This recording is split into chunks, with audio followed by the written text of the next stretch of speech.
Hello. Hey, Caro. How you doing? How goes?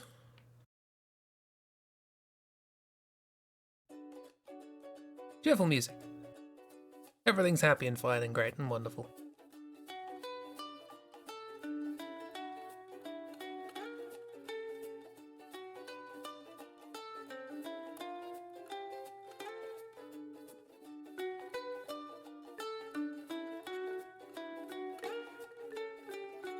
You alright, having a good morning?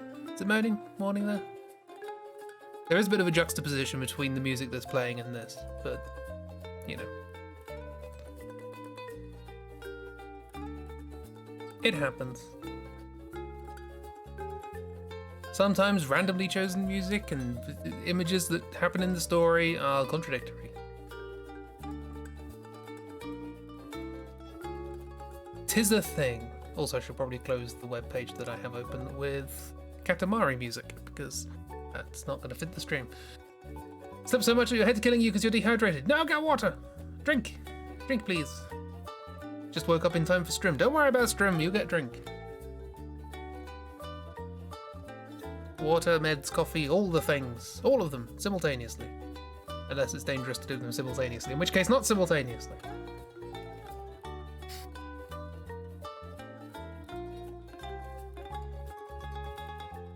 Music's a smidge loud. There we go. But yeah, look after the Kira. Kira is important. We're back. A small interesting update with regards to forthcoming new game streams. Gonna be playing Fahrenheit. I got a little bit of a shock when I went to install it, because I have the remastered version. Having a dream that was actually kind of sort of remembered. It wasn't a nightmare, and it was interesting. Trying to remember more details about it. Ooh, nice. This is a very happy face. Yeah, so the Fahrenheit thing. I went to install it, and I went to look in the community discussions on Steam to see whether or not there's any like glaring technical errors, because it's quite an old game. And one of the top rated things was, is this game still banned on Twitch? And a lot of people seem to think it is, but the answer is no. But it does get a special mention in the Twitch Terms of Service, because the original version of the game, not the remaster, is banned on Twitch because of scenes near the end of the game which are a bit too much for the Terms of Service. But they've toned them down in the remaster, so... Yeah, that was a bit of a shock. I was like, what is... Like, I've only seen the remaster. It's like, what was the original? How bad was that? I mean, it's already bad, but... But yeah, we've narrowly avoided being banned. So yeah, it's fine, don't worry about it. But yeah, if you go on the Twitch Terms of Service of like adult games and things like that, it explicitly has a mention in there of like the mature versions of some games, like the non-adult only, the mature ones, like Fahrenheit, are allowed, but not the originals. So it's just interesting that that gets its own mention in the in the Terms of Service.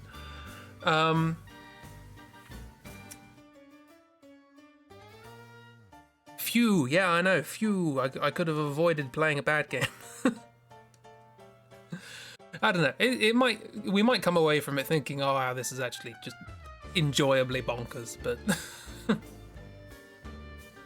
I don't know. In my head, I'm like, this has coloured all of my opinions of David Cage games. Anyway, we should probably actually do this stream.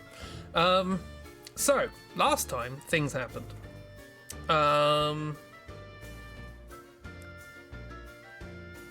What stream is this? No, I bundled everything together, so I don't know where I started the stream. Did I start it there? Did this happen? Was this a thing?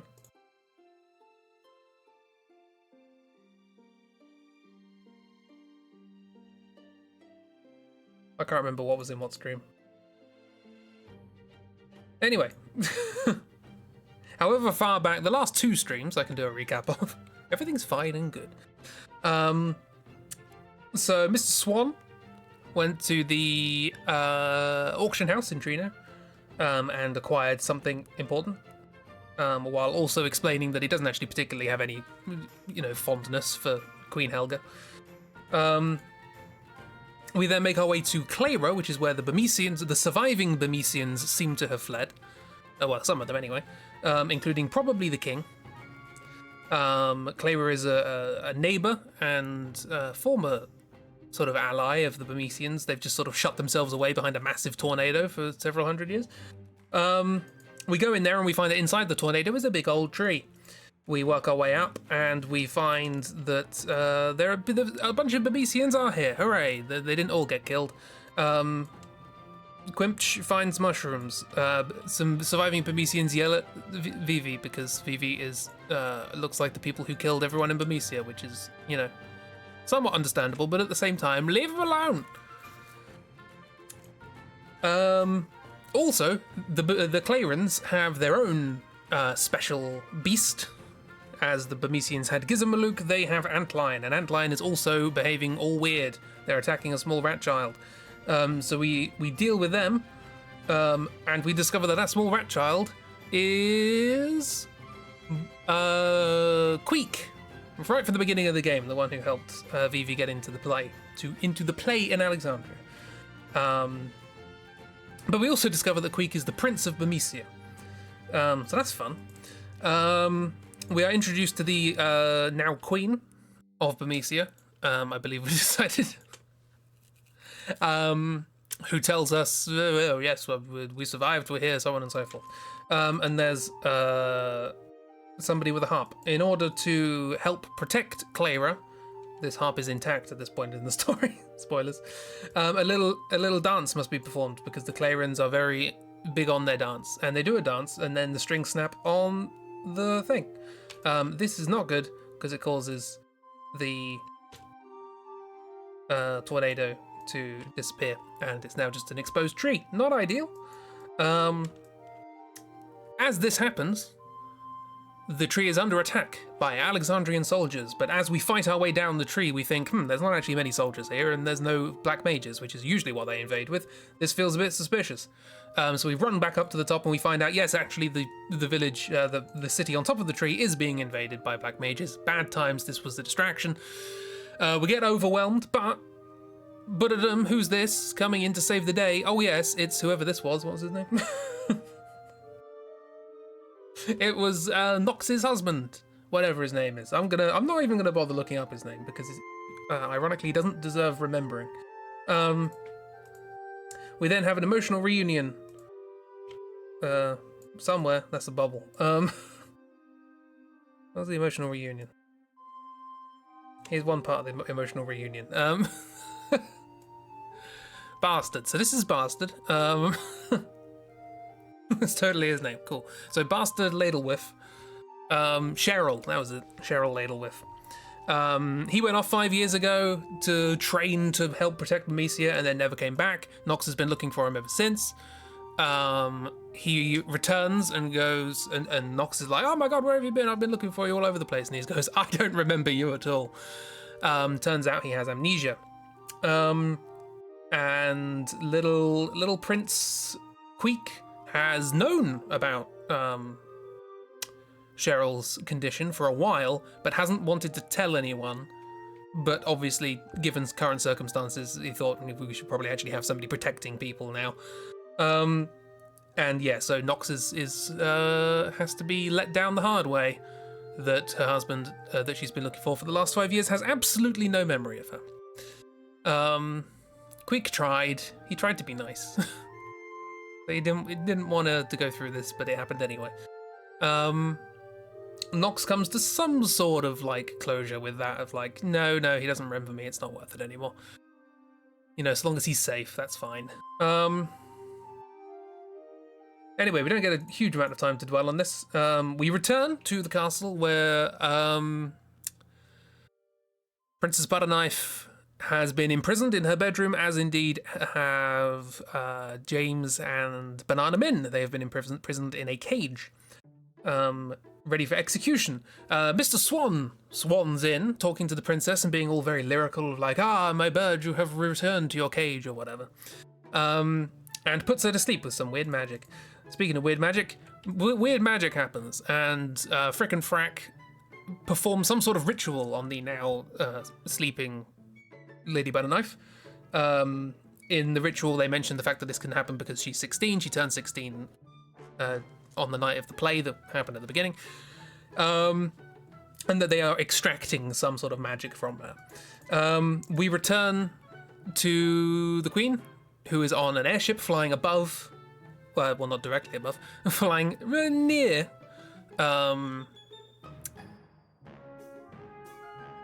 thingy.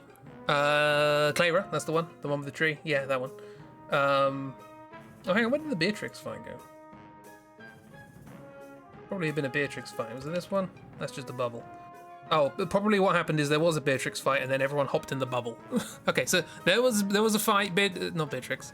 Beatrix is back in Alexandria, obviously. What would the Knights of Pluto be doing here? That would be silly. No, the Jessie fight. General Jessie. So General Jessie's here. Real tricky. We try and fight her again. It doesn't go well. But she hops into a bubble and flies away because these bubbles have been depositing the Black Mages here, and apparently there's also a way to get out, and the Black Mages leave via the bubbles as well, and our characters go, right, well, we better hop in the bubbles and see where they bloody go. Chase them down. Everybody except Quimch, who doesn't want to get in the bubble and runs away. So we're left now with a small party of Simeon, Nox, and Vivi, flying away on bubbles, which is good news, really, because what the Queen does is summons Odin from the clouds, who then just explodes the tree. You said Beatrix was there too, and you fully accept it. No, Beatrix is back in Alexandria reading books, thinking up their novel. As well they deserve. Anyway, tree go kaboom, rip Clara, and the Queen is rather happy about it. That's what this picture's about. She's rather pleased with the destruction that she has wrought and the power that she now wields. Yeah.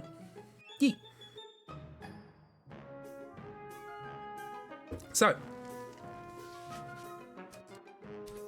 meanwhile on the ship,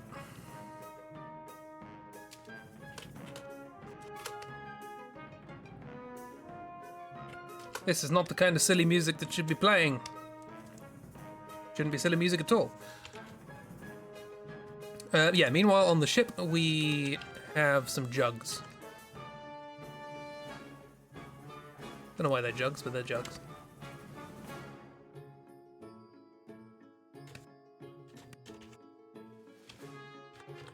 And the bubbles, what our characters are flying around in, magic boobles, fly into these jugs, which presumably allow the characters to rematerialize in some fashion. So the bubbles, where's the bubble thing? This one? No, this is nothing. Where was the booble? Oh, hang on, there's... Yeah, that happened. I missed this one, apparently. Yeah, this was the interaction between Queek and Nox, having their conversation. Oh, and at the end of that conversation, Cheryl buggers off again, just without saying goodbye. So, screw him. Simeon tries to cheer up. Oh yeah, that was the other thing that happens. It's rather important. Jessie steals the jewel from the harp, which was an important jewel, apparently. Don't know what it does, but it's important. Anyway, bubbles arrive.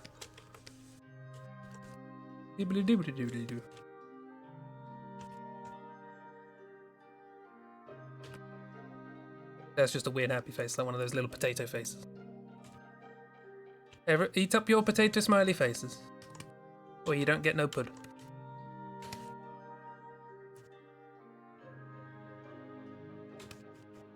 So yeah, we're now on the airship. The Red Rose, I believe it's called.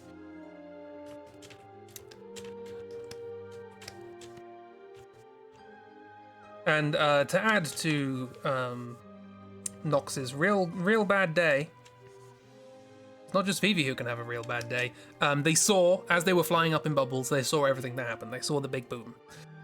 Nox is rather upset about this.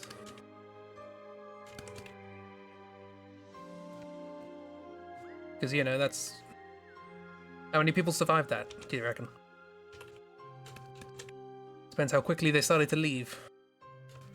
They might have been protected by bits of the being in the trunk or something, I don't know.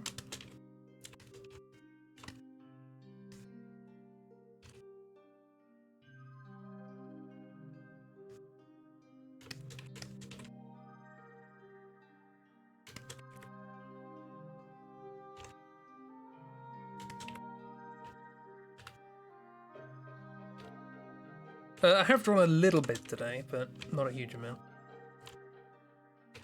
I did the final picture for the video, What's Coming. Hooray! Well, not the final picture, but the final main picture.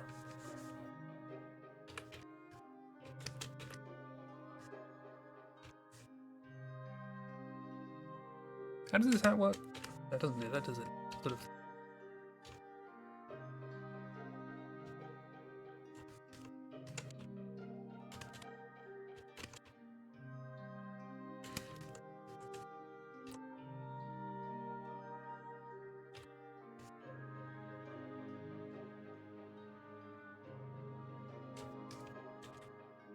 No survivors, don't think so anyway.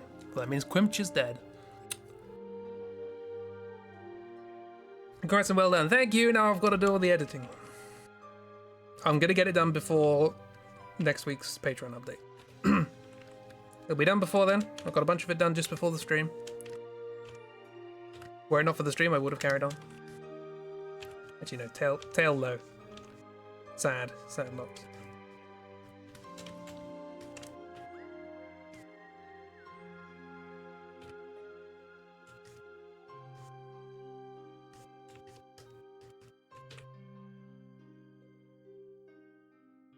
Aside from Quinch, we know they survived it. Oh yeah, apologies if my voice is a bit weird. I also recorded all of the dialogue for the video today, so a lot of talking. Slightly rough throat. Not too big of an issue. But it is quite a long video. So, current estimate, hang on, I'll tell you what the current estimate for the length is. It's probably going to be my longest so far.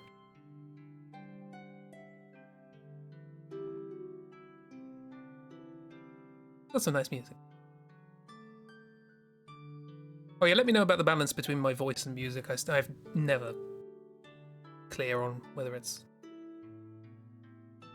good or not.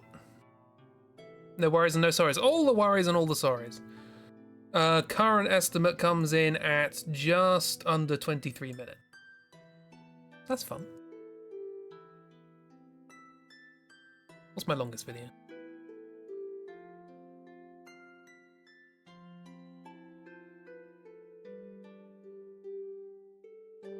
I'd normally split that in two, and I probably could have, all things considered, but just wanted to get it done, you know?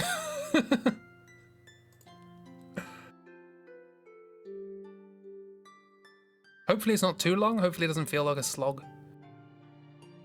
I like to think everything in it is good. I have actually tried to make everything in it good.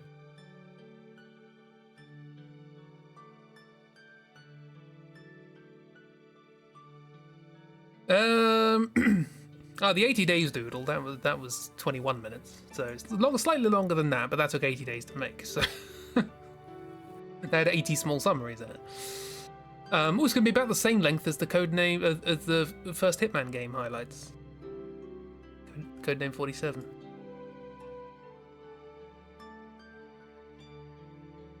Part 1 of the Rando Ctober last year, that's about the same. Okay, so it's not beyond the realms of possibility for my videos. I think it's the longest one that's just like, here's a drawing, here's a drawing, here's a drawing, here's a drawing. Anyway. Speaking of here's a drawing. So Nox has a time.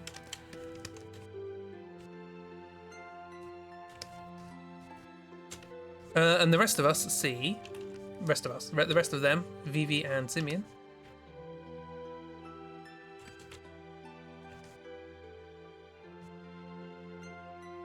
I never know how to draw Vivi with the big trousers.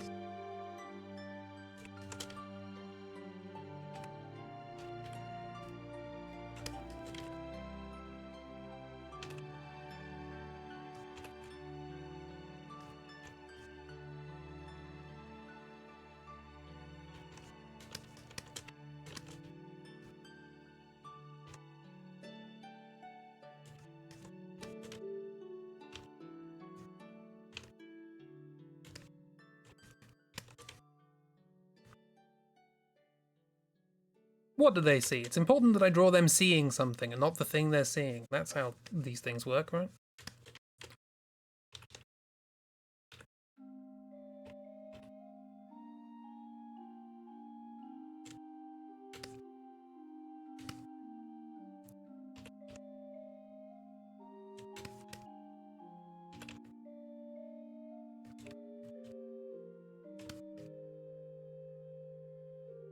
He's here too. They're hiding behind the jug.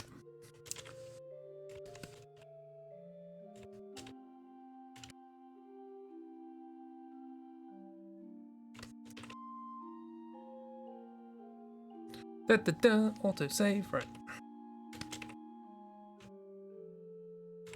You see, perhaps unsurprisingly, Jessie, who also flew up in a bowl, so makes sense that she's here. But more importantly, slightly more surprisingly, she's complaining. Because she also saw the massive explosion, and she's like, what was the point of that? My soldiers could have taken that easily. We did. We got the thing. We went in there, we got the thing, we left. Why did you blow it up? So she's complaining to herself. But like, that was thoroughly unnecessary.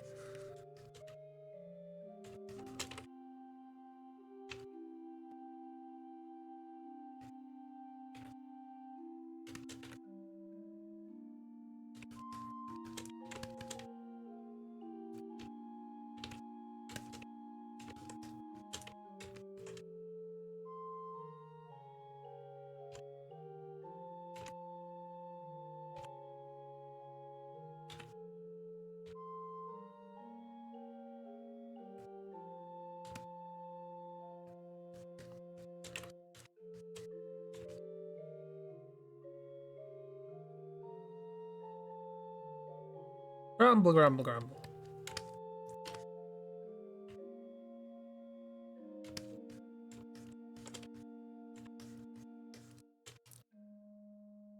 But she goes to meet the queen. I won't draw this because... but she goes to meet the queen, and the queen goes, did you get the gem? Well, the jewel, or whatever it's called. And she goes, yes, I did. She hands it over. Queen snatches it out of her hands and then waddles over and is like, oh, yeah, we got a cool thing. And then...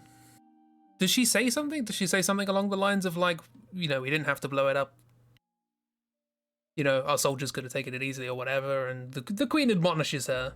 Or no, she complains to herself that the queen didn't even say thank you. She just snatches it right out of her hands and is like, oh god, not even a word of thanks. But yeah, it's clear she's not being treated with any kind of respect, nor indeed thanks for what she's doing. And the queen is not. Yeah, the queen's not doing. Queen's caught up. Oh, hang on. Queen's doing other things. She's got her own thing going on. And yeah, Jessie is rather displeased with this. However, one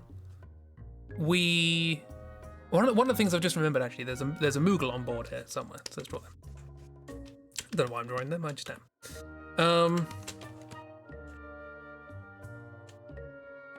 But it was sort of on my recent playthrough of this that I realised that, like, oh,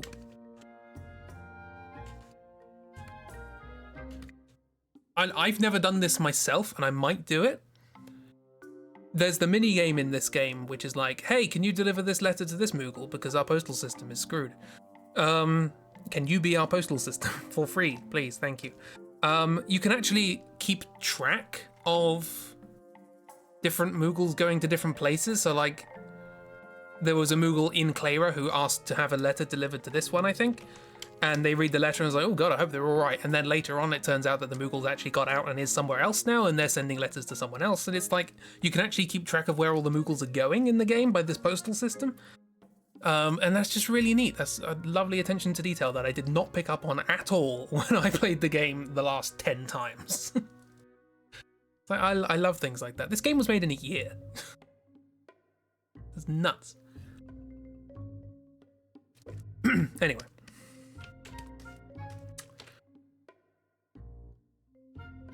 It's good, yeah. I might do a playthrough that's just like I'm going to map out where all of the Moogles are.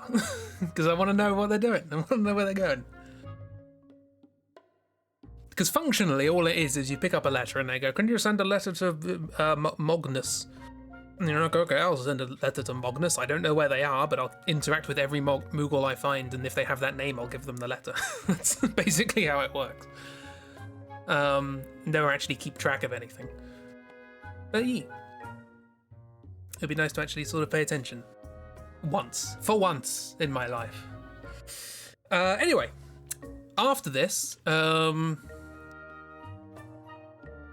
Queen says something about the fact that they have a new target, they're going to go somewhere else. You want to learn, it took you a while to catch that little detail with the Moogles too. It's neat. I love things like that. That's the sort of stuff in a game I love. This is where Avonvale came from. Was just playing Final Fantasy IX and going and realizing just all the love and detail put into the random people in the towns and cities. And it's like, I love this.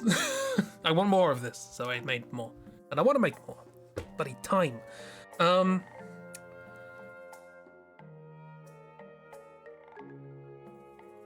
Also, don't say you aren't alone in these streams.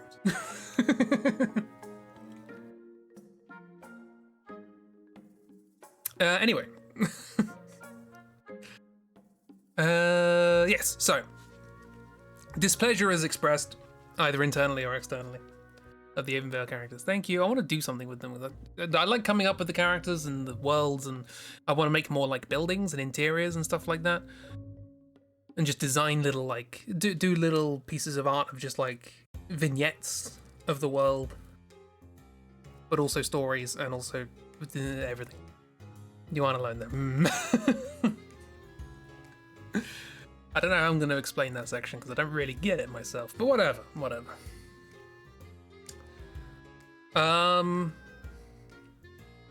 Actually, this is a bit weird because I don't know if people are lurking or whatever, but Kira being the only person in chat, I'm explaining this game to somebody who knows it better than me. It's the fun thing with Drawthroughs. Anywho, getting distracted far too much. So, this all happens. Then some black mages who are aboard the ship are ordered to return to the castle. And they hop into these jugs while our characters are hiding. And so our characters are like, well, I think Vivi suggests, hey, if we jump in there, will we make it back to the castle? Worth a shot. Oh yeah, and they also mentioned that the princess is going to be executed. So Simeon's like, we bloody better get back to the castle. So that's probably important, yeah. And then there's a time limit. They're going to be executed like as soon as they get back, or something like that. She's going to be executed as soon as they get back. And given the current time frame, they've got like 20 minutes. So that's why they want to get back. Remember some things well, but not everything. Yeah, together we could probably remember quite a lot. All right. Yeah. So they hop back into the jugs, fly away on bubbles, and something happens. Now we return to these two. Back at the castle, somewhere in a dungeon. These two are floating about, hanging around in a big old cage. Memory will dip to next to nothing around the time of getting to Disc 3 because that card tournament is a serious roadblock for you. I like watching the speedruns. The roadblock for them as well. Well, there was an FF9 speedrun at RPG Limit Break this year. I need to watch it. Anyway, yeah. So these guys are dangling over a big old hole. So difficult to get out when that's the case. I believe I did a little doodle of what it looks like, but let me do another one. So there's like a big old pit in the middle of the room with a sort of walkway around it and like a ladder leading out.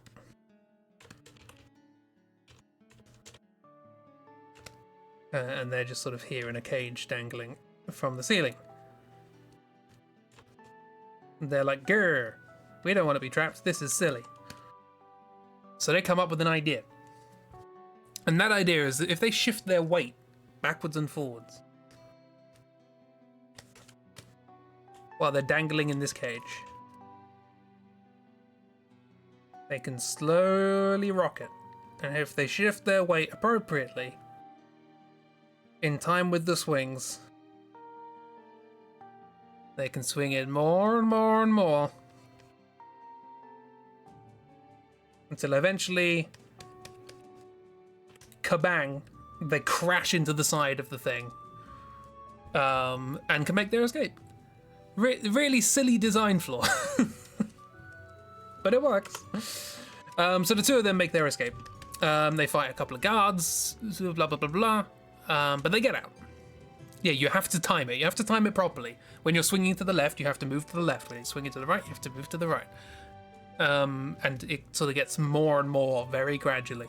It's a little mini game. It's kind of fun.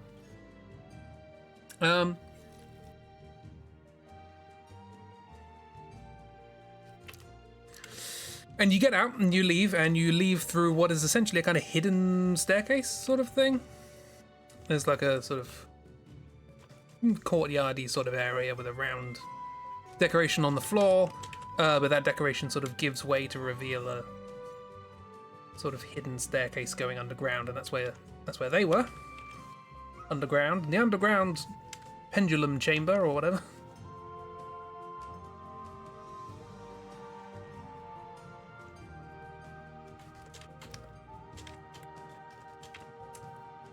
Yeah, and they get out, and they don't really know where they are. They're just somewhere in the castle, presumably.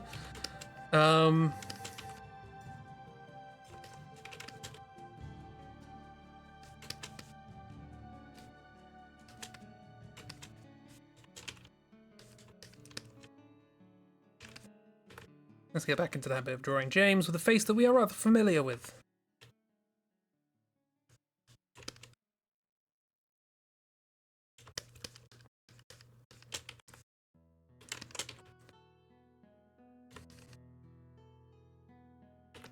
In a pose we are rather familiar with.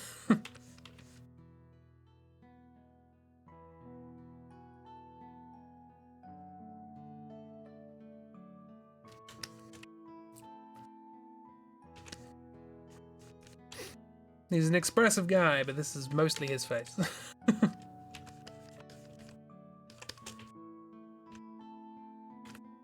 Because he's dealing with buffoons. Brigands.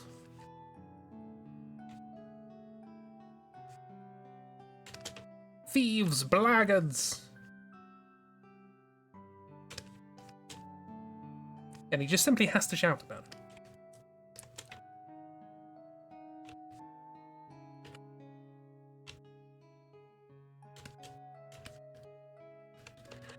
What is he shouting about this time? Simple. The moment they get out, Banana Min just nopes out. He just goes, right, well, I'm off.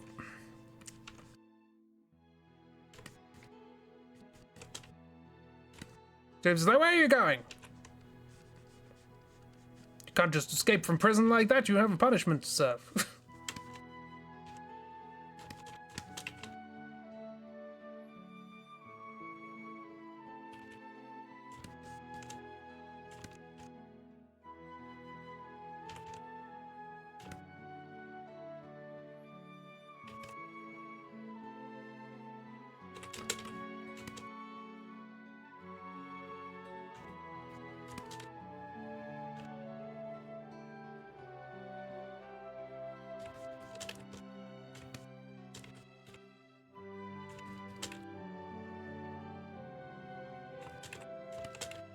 But he has what he came for, which was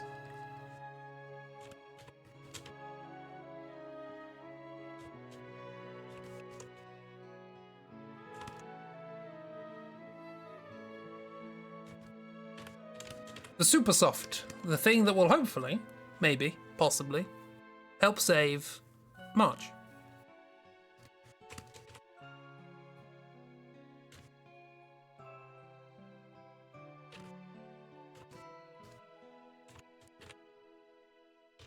How arms work? Probably more like that, huh?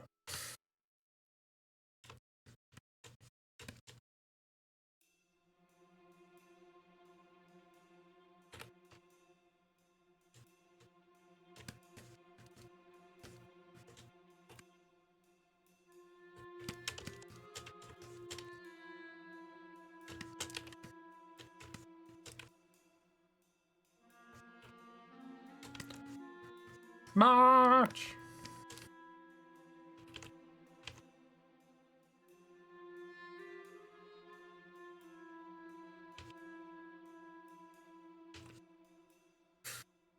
So yeah, Banana Man's just like, yep, see you later, bye.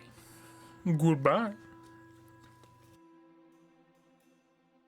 However, coincidentally,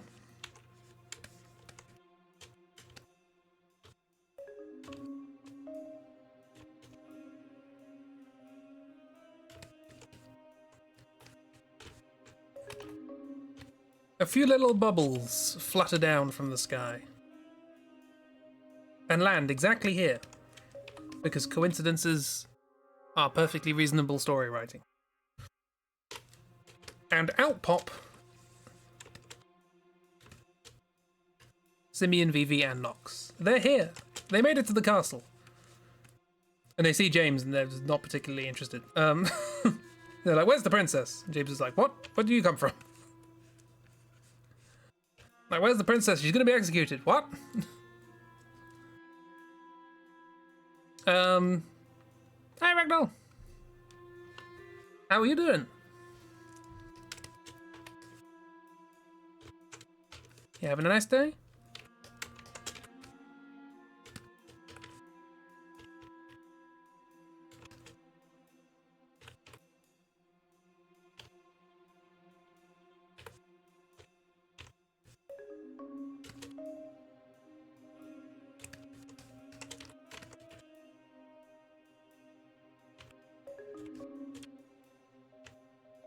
Yeah, they're like, is the princess here? And James goes, yeah? What do you want to know, you fiends? Sorry, Vivi. Because she's going to get executed in exactly 20 minutes. You have a timer. It's on screen. Fun fact, in the remastered version of the game on Steam, you have a speed up time button. That doesn't affect the clock. You can just speed up time, run through this, have plenty of time to spare. Do everything you want to do.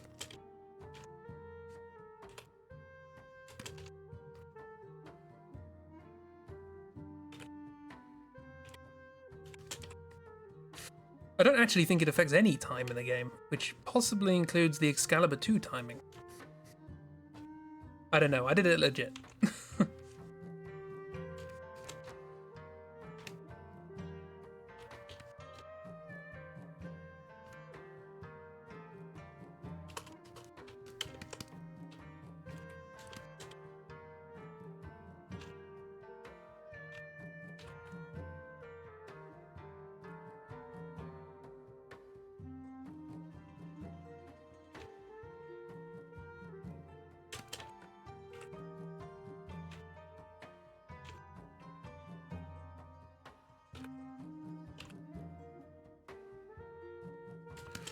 Anyway, suffice it to say, whether he believes them or not, the prospect that the princess is in danger encourages James to come and come and join the gang in looking for her.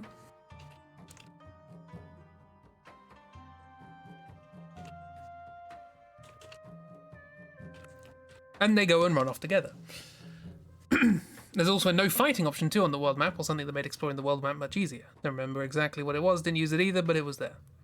Oh yeah, I did accidentally put, there's also like a automatically go into 99, level 99, the infinite money thing. I remember clicking that on by accident once. Just trying to speed up the game. So there's a few things like that on the remasters, which is, you know, nice if you just want a casual experience of the story. But if you want a casual experience of the story, that's what draw-throughs are for. Ha ha ha ha.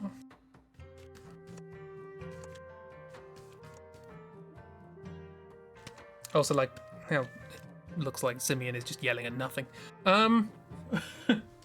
His original position, it makes sense.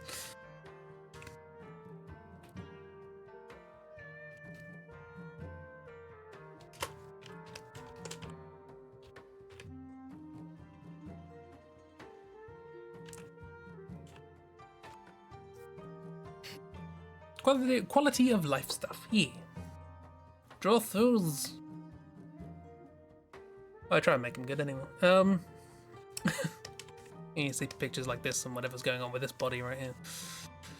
Never mind, because they run off. Now, you have the option at this point. You don't have to do it now, you can do it later in the game, of fighting an optional boss.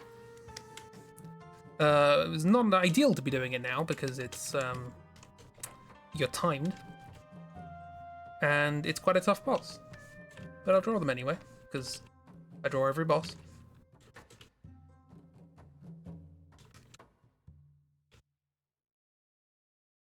This is very much designed for you to be fighting it later. But they are in the library, where Beatrix was. And they're in a book. And you have to open the book to the right page. The page number you open is to do with how much damage you do to it. So I think like whatever the last 3 numbers of the damage you do. So if you do like 5,887, you will open it to page 887 or something like that. Can't remember the exact details, but it's along those lines. And they're on a very specific page, or a very specific set of pages. There's a little bookmark. And they're just a little devil blob in a book. And they're cute. But also, they will kill you. They're very powerful. It's better to fight them later in the game, but I thought I'd draw them here because I will forget later in the game.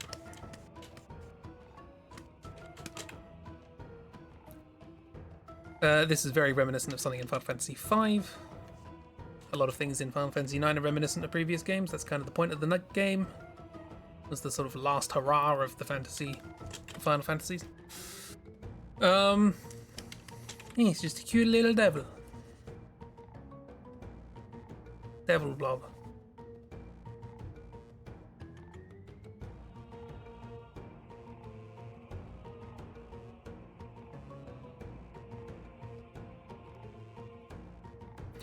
Oh, this is Quimch's theme. Rip Quimch.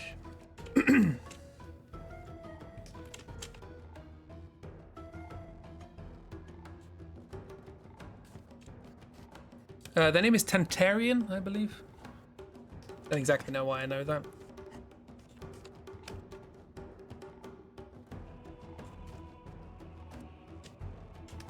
Book friend, what we should not fight. Yeah, leave book friend alone. Leave them to their musings. They did nothing to you. Leave them be. Anyway, a little visit to say hello to book friend and not fight them out of the way. We continue. We run through the castle. If you know where you're going, you can avoid all fights because basically you run into an area and the soldiers that are guarding that area go, hang on, you're not meant to be here, and then chase after you. So if you know exactly where you're going, you can use that period of them going, what? To just run straight past them. So it's quite easy to go through this area without, if you know where you're headed, without anybody being able to catch you.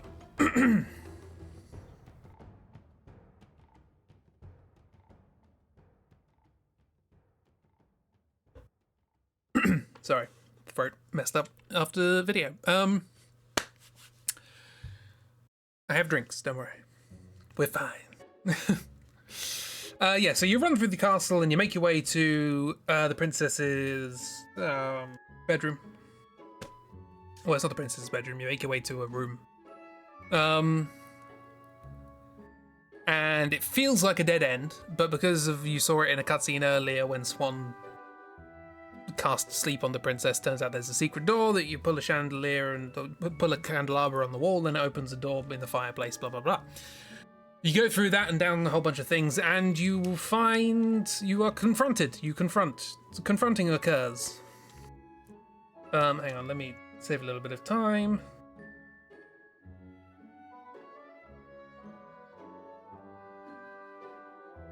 And I grab this.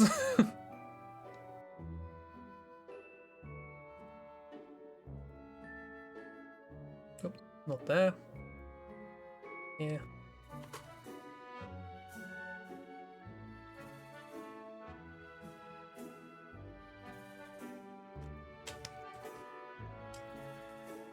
I'm taking care of myself, don't worry.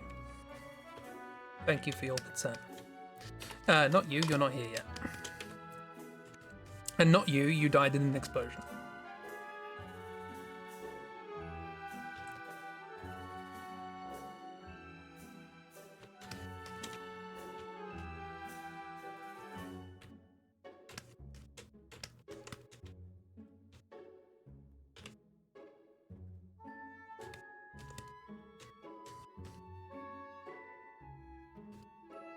They're fine.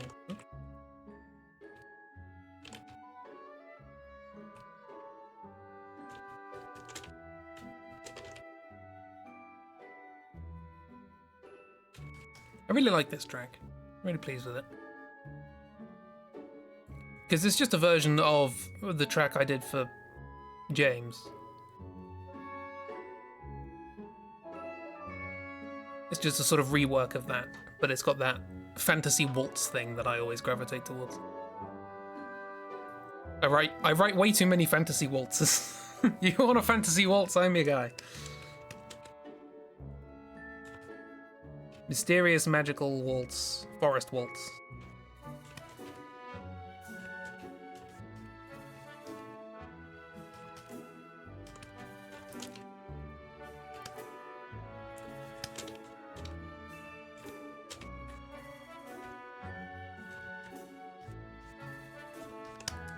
Anyway, we make our way down to the ritual room where the princess, assuming you did it fast enough, where the princess is laying unconscious.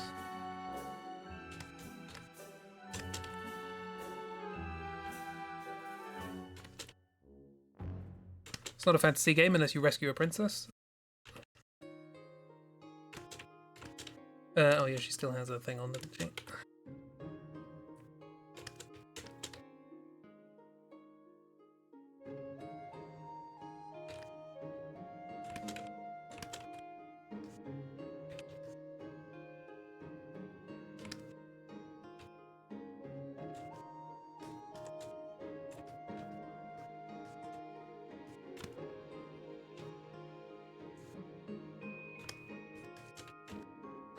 So she's there, she's asleep, unconscious, magical, not aliven't.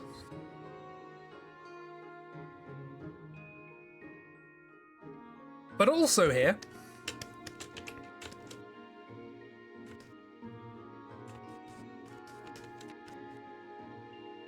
the titular frick and the totular frack. And they're willing to fight this time, and they fight by bouncing up and down. Because they're jesters and they're weird.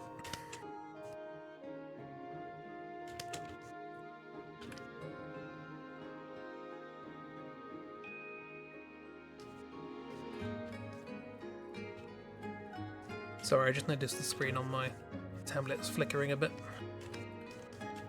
In a different way. It normally flickers in a way that I'm familiar with. This is a new flicker.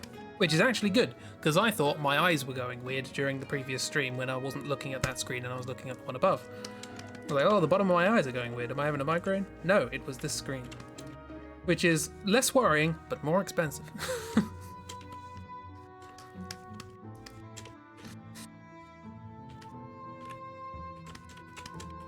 Tricky fight to figure out, at least in your experience. Yes, so this is another old gimmick from an old Final Fantasy game, which is the gimmick of the twins. When you have twins in a game, a la Final Fantasy IV, they can combine their powers by focusing together to make a real strong smell. A real strong smell. But also a spell. So they can cast very powerful magic if they both sort of focus together. Frickin' Frack is still a great name choice for them. Did you name them? I can't remember who named them, but it's a good name. If we ever have a pair of jesters in a thing, Frickin' Frack is a go-to. Absolutely foul smell and spell.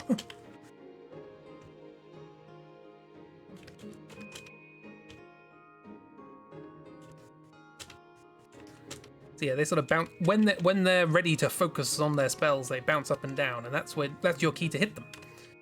See, if you hit them while they're bouncing up and down, they can't focus on their spell, and they get knocked down to the floor and do a little bumbling roll around. It's like, oh, no.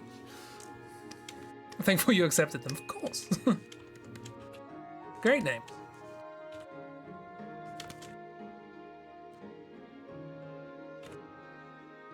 We've had very good names in this draw through.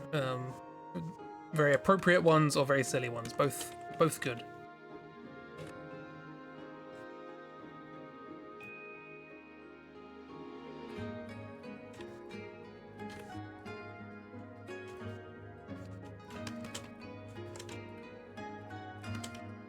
There it is.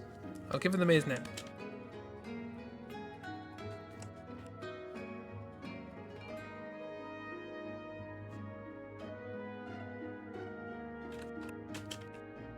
Trying to focus.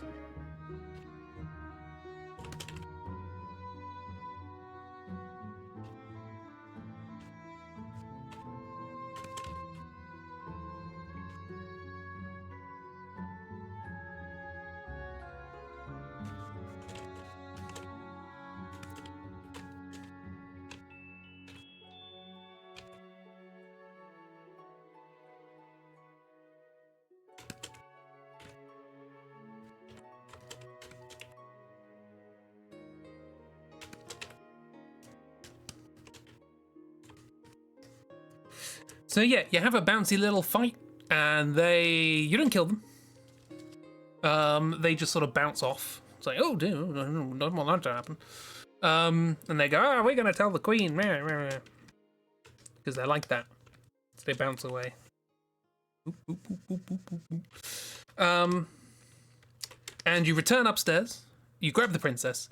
You return upstairs to the room with the candelabra, and also a chaise longue, which is conveniently placed to put the princess on while story happens.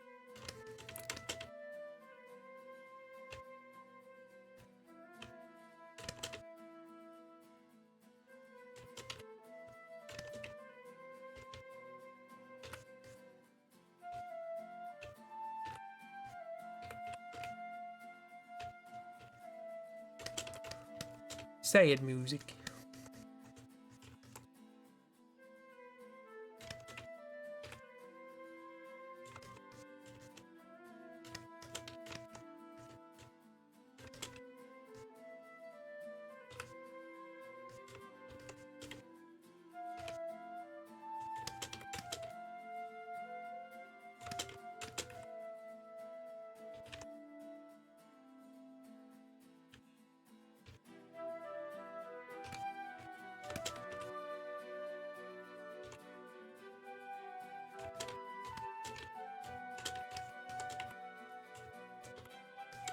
The living room door's stuck. Oh no! Hey, Jim!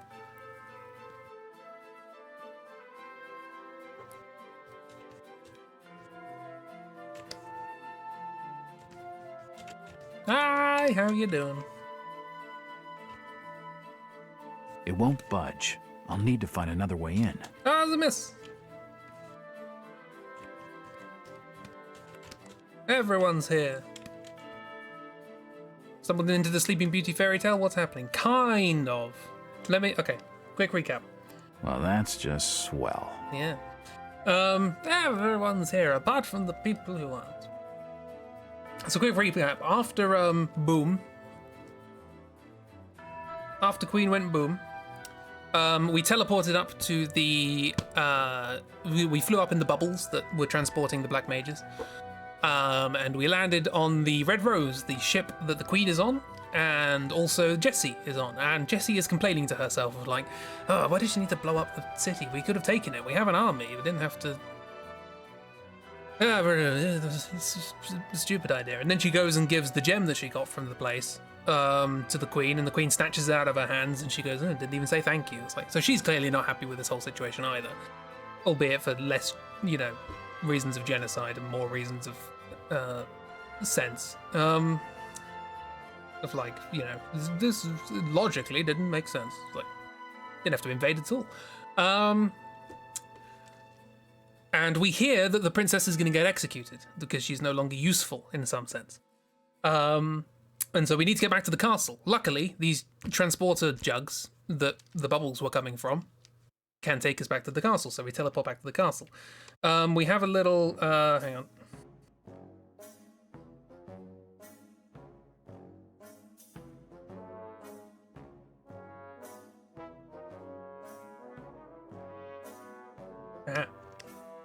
We have a little fun time. I think I got rid of this for some reason.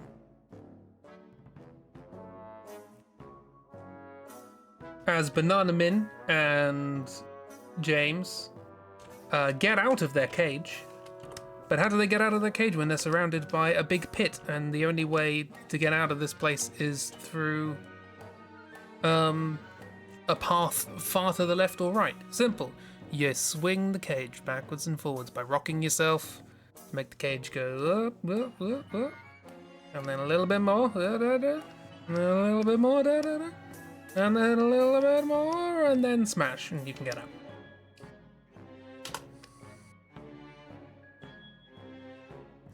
Banana Man thought of the plan. Yes.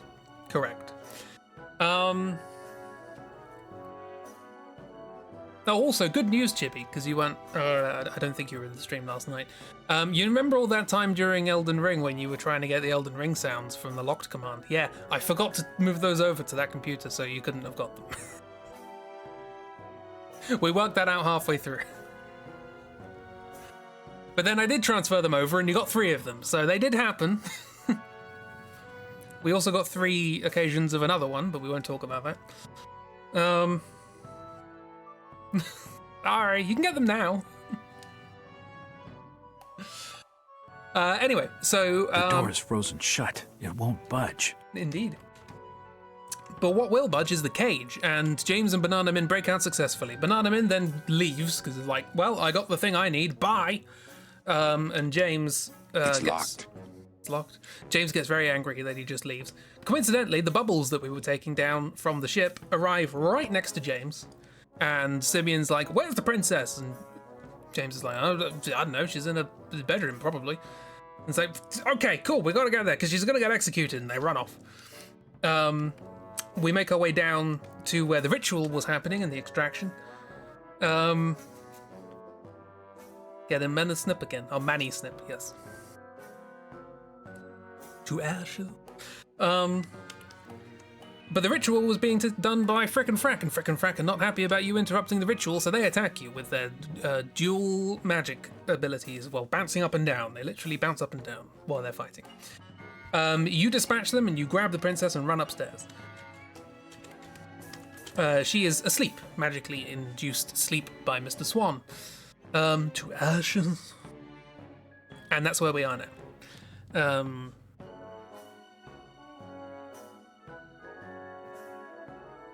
And you can't wake her up. And Simeon's not happy about the fact that you can't wake her up.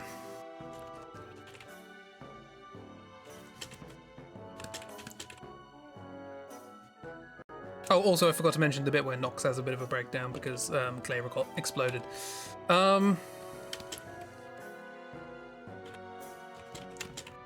Makes sense, really.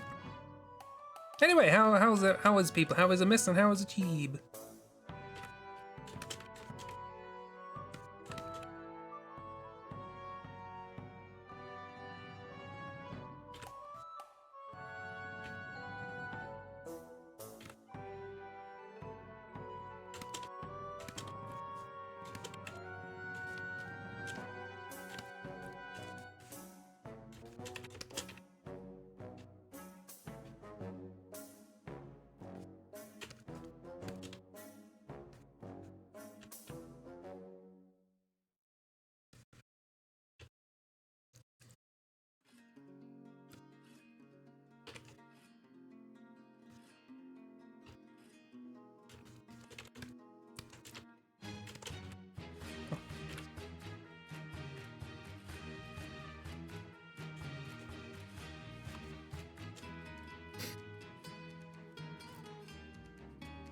Just yours two loves kiss. Maybe. You're awake, sort of. You feeling better now, hopefully? Fingers crossed. You're in webcomic hell. Hooray! That's a point. Do you know anything about?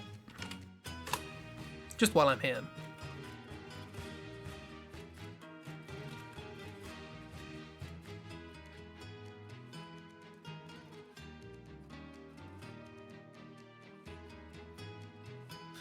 Checking things. Checking things.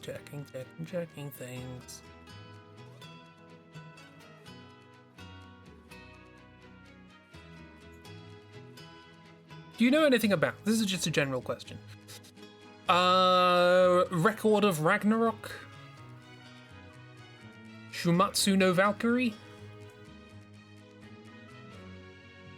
Hi there! How you doing?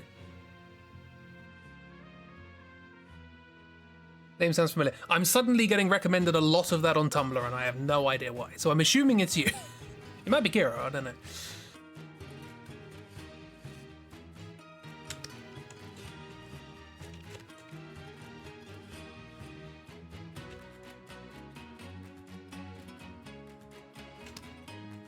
It might just be the current popular thing, I don't know. But...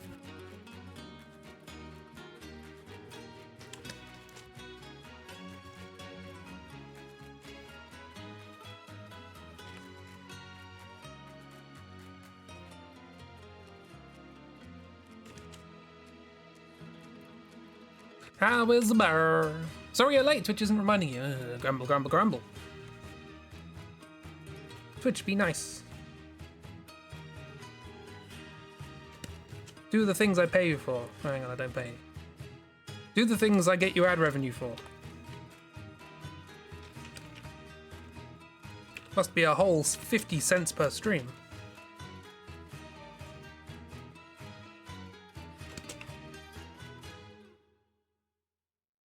Yeah, and this is like the first proper evidence James has had that, hey, maybe the Queen's not quite as right. Just the current popular thing, Record of Ragnarok. Nice. But yeah, no worries. Walked out to prep food. What's the name? Yes, Record of Ragnarok. Something, no Valkyrie.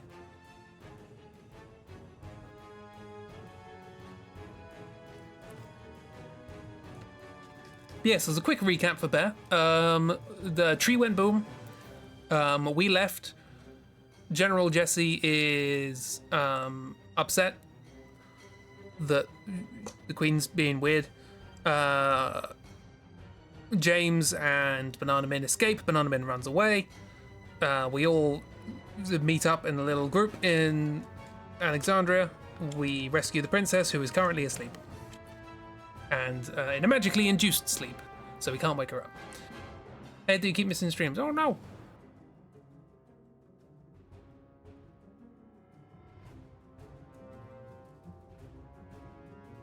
I will DM you on Tumblr every time I stream. It feels excessive. I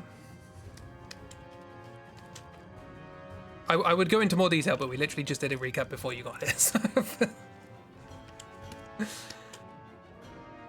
But if you need anything explained, feel free to ask. That is literally the point of these streams. Not so long knowingly.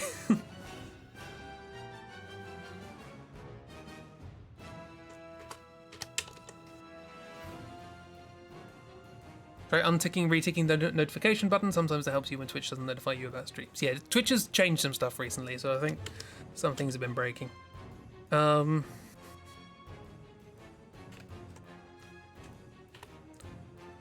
two should be bigger.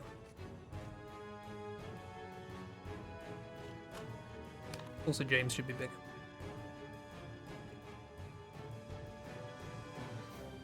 So yeah, James is having a bit of a.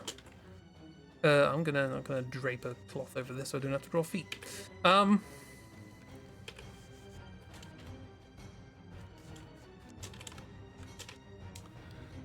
James is having a bit of a crisis of like, oh dear. Queen, this Queen did this. Okay. Maybe things aren't gonna work out great if it just all returns back to normal. You're watching the Tuesday morning stream this morning. Gonna set a bunch of personal alarms.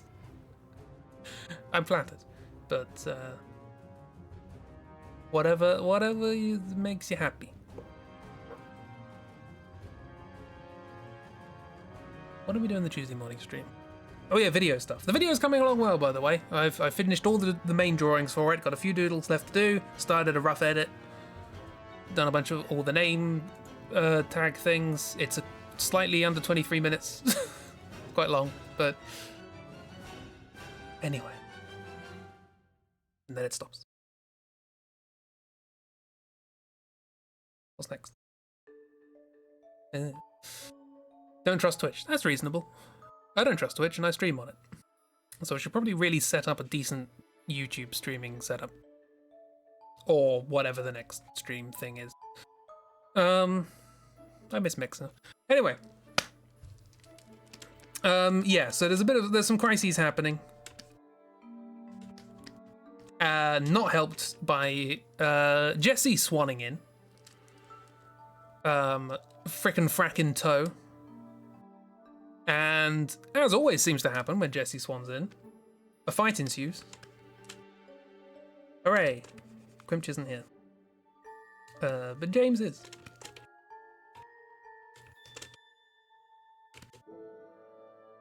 And Jesse condescendingly laments.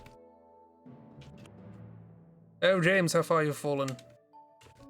Dealing with this rabble of criminals.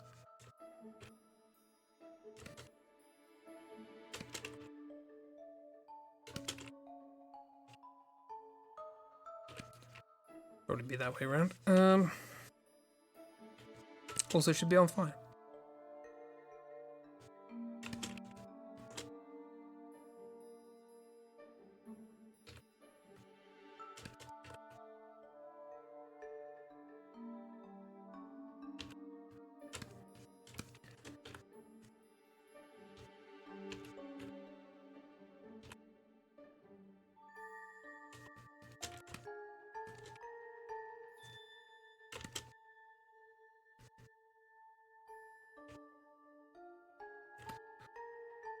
Because James and Vivi have a little thing where, by working together, they can set his sword on fire.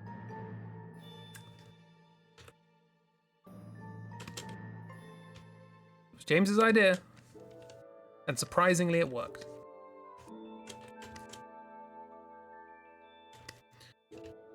Anywho, we have one of these fights. Unsurprisingly, she wins again. And knocks us all out with a different attack. It's a different attack every time. She has so many attacks. It's amazing. That's why I've realised I've done the illustration here wrong.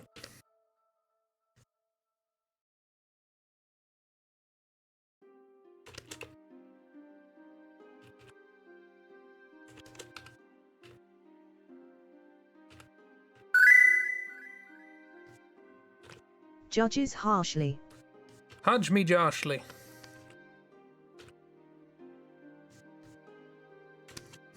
Oh, I'd never judge somebody's joshlies.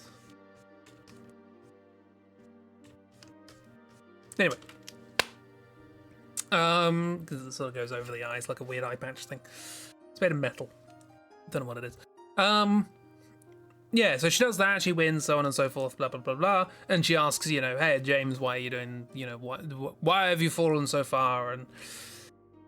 And Simeon points out, like, hey, what do you mean we've fallen so far? Look what the queen's done to the princess. And she's like, oh, time for my existential crisis.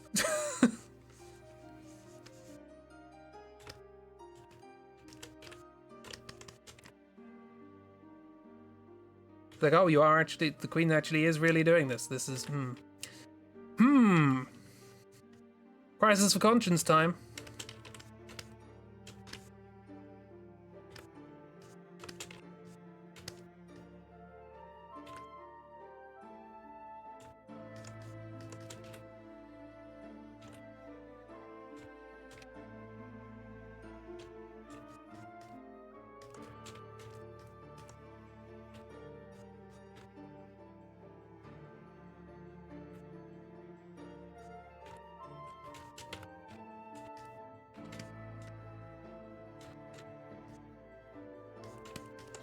However,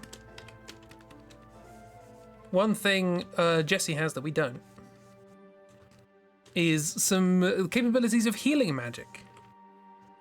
And she's like, well, this isn't right. I don't know a lot about what's going on, but I know this isn't right.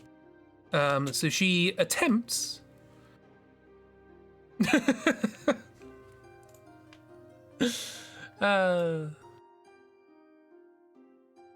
thank you, Jeep.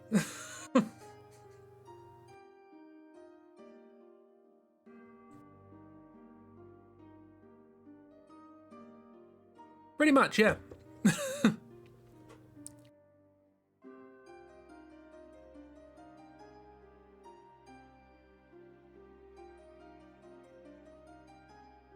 We need to group all the memes together.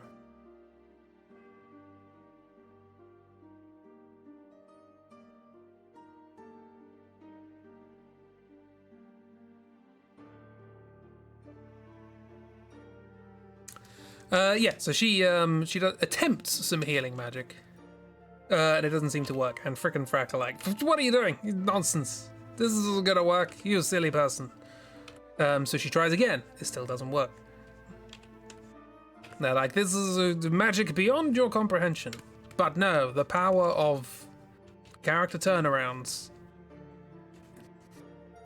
are strong enough that some of this microwave radiation, some of this magic, hang on, some of this magic, sprinkly sprankly, whoops,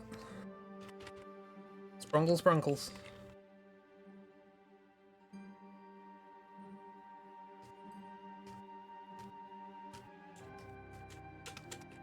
is enough to wake her from her slumber. Kind of. She's still very tired. She's very tired.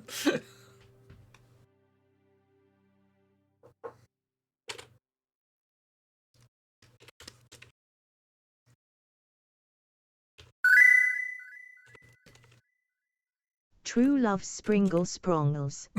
True love Sprinkle Sprongles. Faces of mood. Is this the new Floral Jessie exasperated face?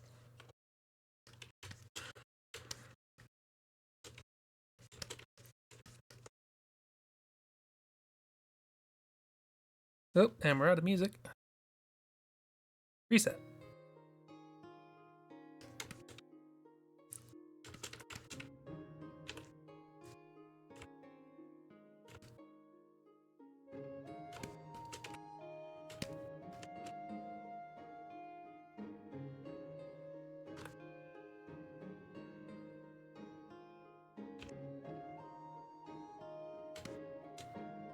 That's almost a hand.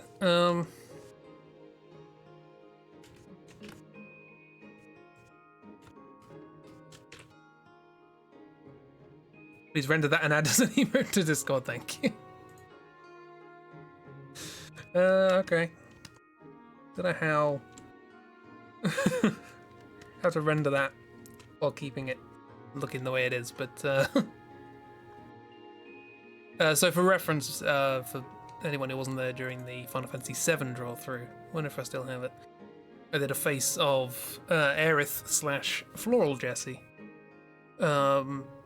which became a meme, and I made it into an emote ages ago, which probably looks awful.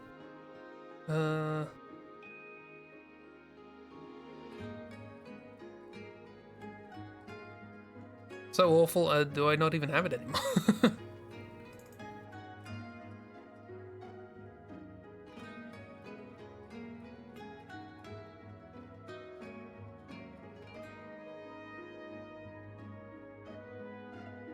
Yeah, I might not even have it anymore. Yeah. One of many memes. Yeah, Mini Beef also came from there.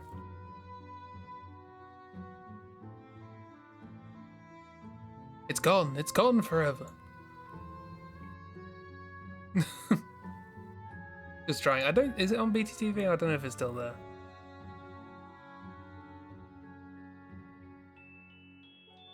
It's somewhere. I've got it stored somewhere. He says still looking for it. Oh, there it is. Oh wow, that's very wonky.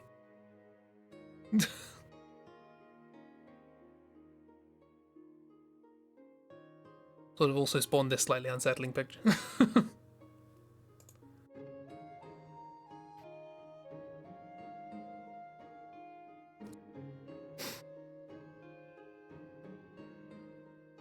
Just perfect. And also Rube. They're happy to see you. And Emmy, who's not happy to see you. These are also emo.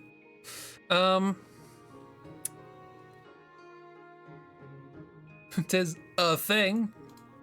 It goes to show how much better I got on making emotes over the last 5 years. 4 years, sorry. March 2019, apparently. Right. Back to the Drawthrough. So,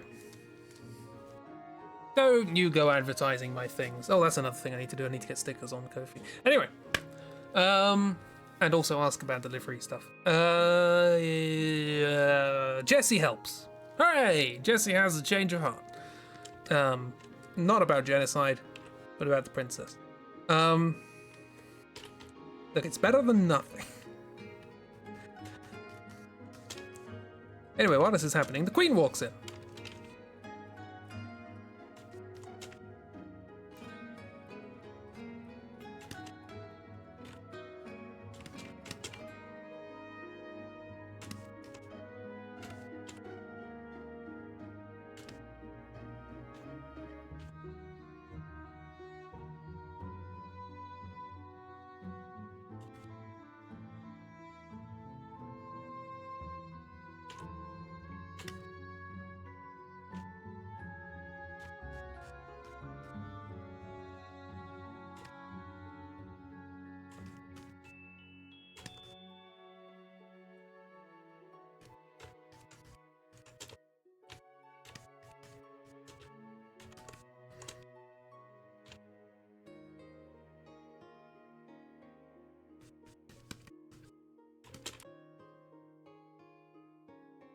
Fanning herself with her little hand fan.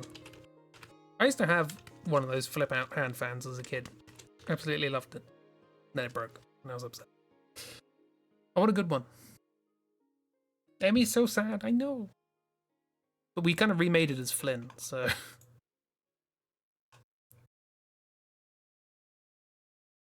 This is the new Emmy. If we compare it, actually.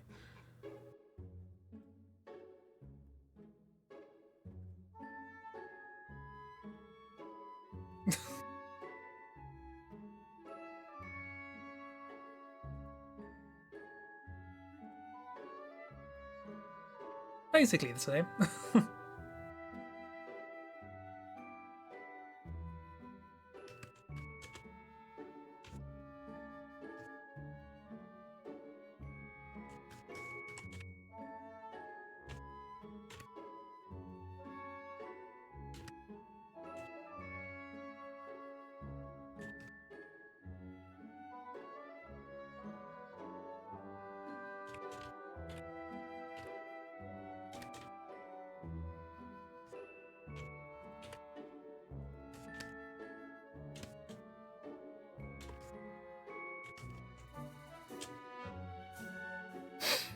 So yeah, all the Queen comes in and is like, what's all this commotion going on?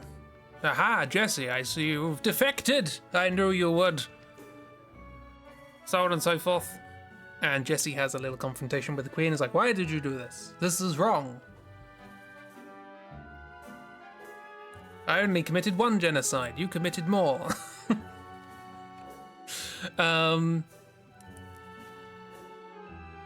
And the Queen is like, never mind, I've got what I need. And she just sort of walks out and gets frickin' Frack to send in a bunch of big dogs.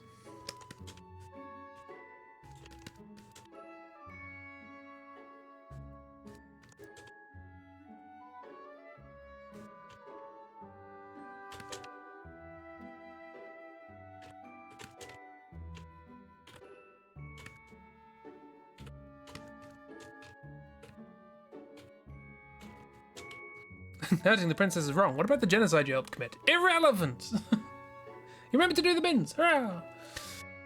Understandable, especially since you said you wanted something like Emmy in the Patreon Discord too. Yeah, I liked the Emmy one, but it was quite old and not particularly relevant, so it made more sense to make it Flynn, who was a character from a comic that stopped being made 2 years ago.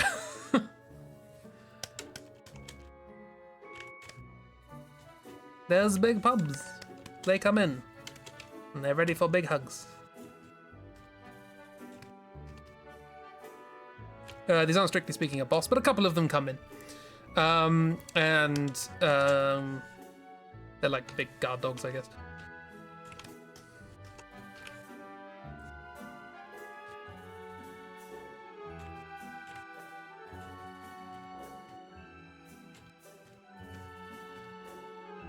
And Jesse and Nox defend the party and are like, right, you, the rest of you lot, should probably draw this. You know, it's happening. Probably should. But there's another reason I'm going to do it, but.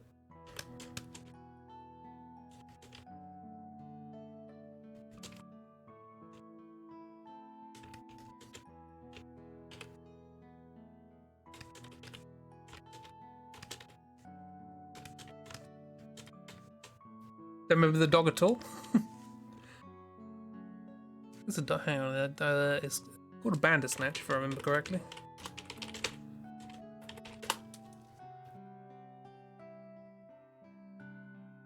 Oh yeah, it's slightly creepier than I remember, but you know, still big dogs.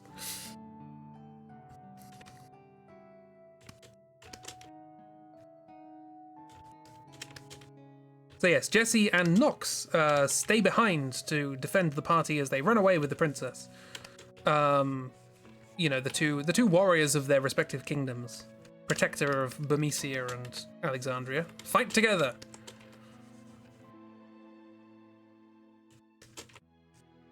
And when I say fight together, I mean fight together. You actually fight as Nox and Jesse. You get to fight as Jesse. She's really powerful. It's fun. You get to use all the moves that she used on you and killed you with.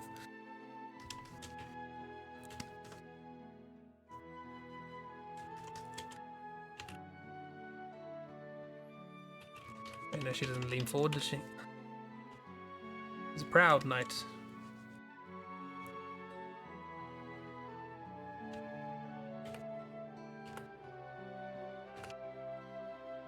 Chibi proportions.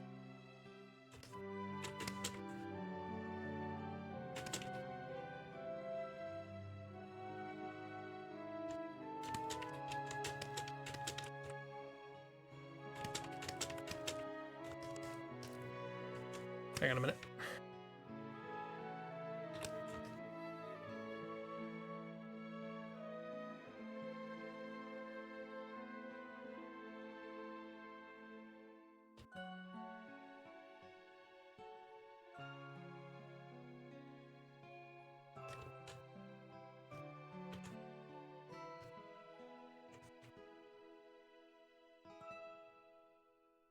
Nox is also here.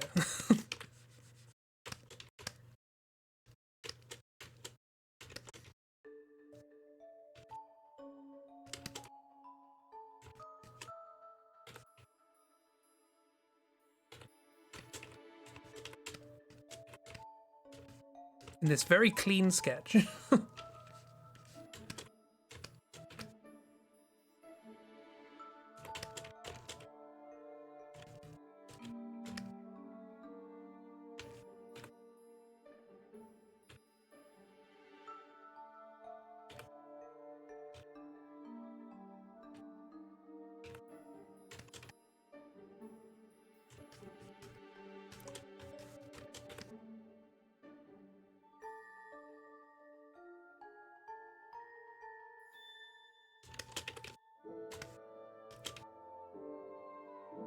Have to use the Vorpal blade, make sure it goes snicker-snack. Exactly. Miss knows. Miss knows the deep lore.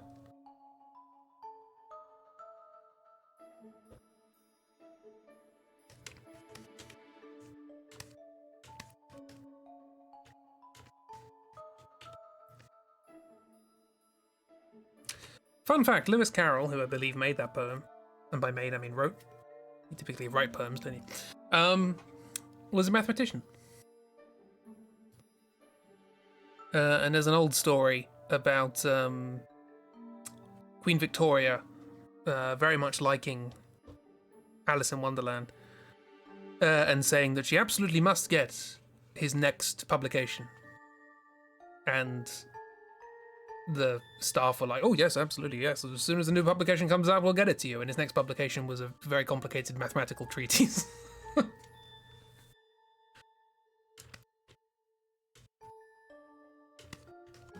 No idea how true that is, but it is a story that floats around out there.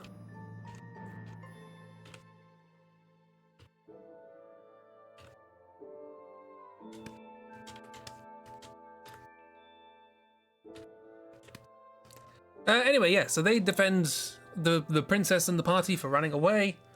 The rest of the party run away until about halfway down, because you fight a bunch of black mages who try and stop you in the way, and then these two are fighting these dogs. The queen leaves as well. She's not interested in this. She doesn't do any of the dirty work. But halfway down, James is like, wait a second, hang on, what am I doing? I'm also supposed to be a knight of the realm. This is also supposed to be my job. So James runs back up and is like, yep, I'm fighting with you.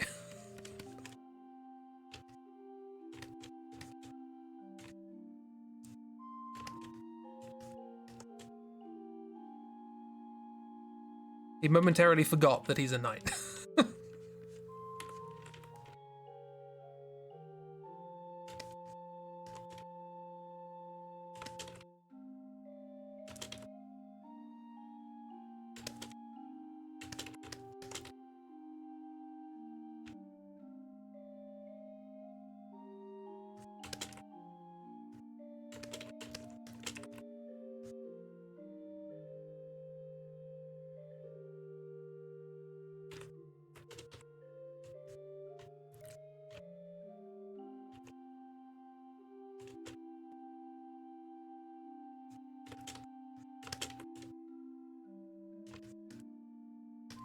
Looking very tall there, James.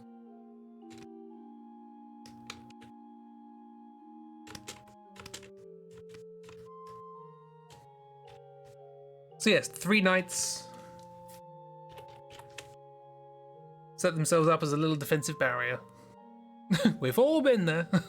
We've all run away from a giant bandersnatch before remembering, hang on, that's my job to defeat those.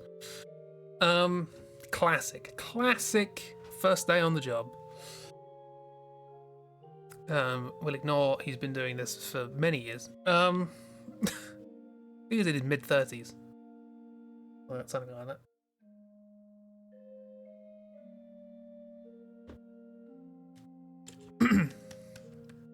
You know, classic fantasy old man.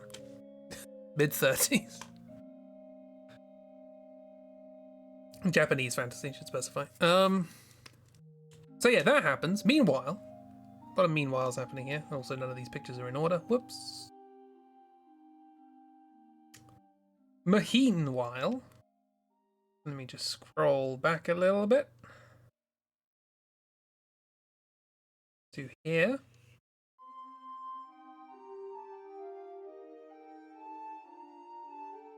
Remember this? This was a place where these guys came from Trino, and they're like, cool, let's go to the castle. And they got here, and then they got trapped. Ignore that they got trapped. We'll forget this ever happened.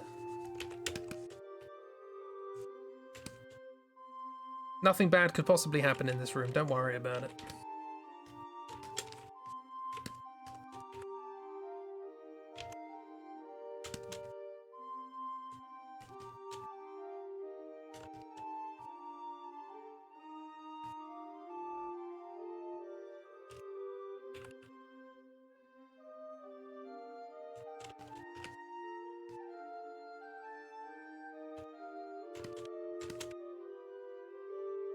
Anyway, it turns out the staircase that the princess and Simeon and Vivi are running down to get out of this place leads down here to this extremely safe exit, which will take us to Trino,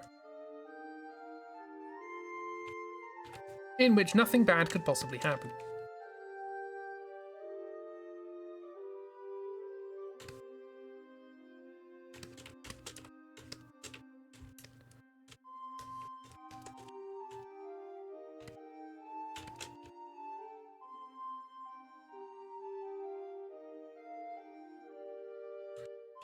So as our characters are racing through, escaping the castle. Oh, it's all very exciting. Dramatic music's playing. Fun fact, I don't know if it's on just on the Steam version or whether I just had a weird bug. While I was doing this particular section, the chase music that plays during the time segment where you're trying to get the princess, trying to fight Frick and Frack and all that, that just didn't stop. So I had that music playing constantly with whatever other music was supposed to be playing in a scene. So everything was always very exciting. Constant chase music.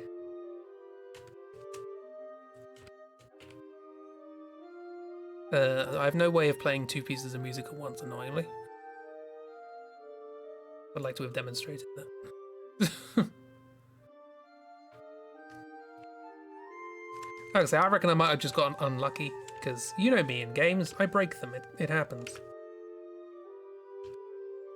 Very first session with Katamari Damacy and I fell out of the world. On the plus side, that game does actually have a failsafe for falling out of the world. The king picks you up and goes, "Oh, I'll put you back in the world. Sorry about that." It's kind of fun.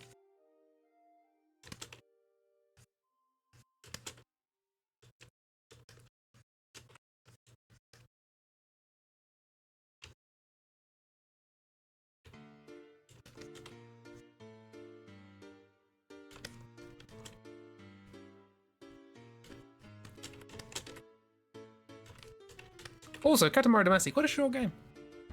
Fun and lots of replayability. But if you just want to sprint for the end, quite short. Anyway, can I finish this before the music stops being relevant?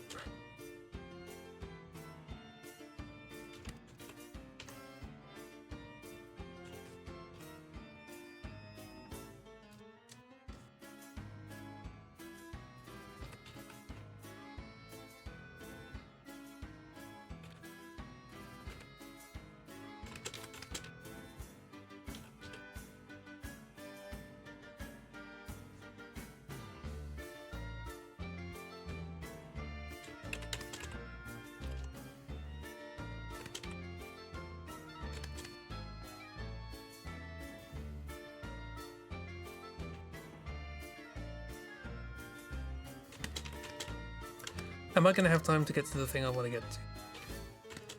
Maybe. Maybe not.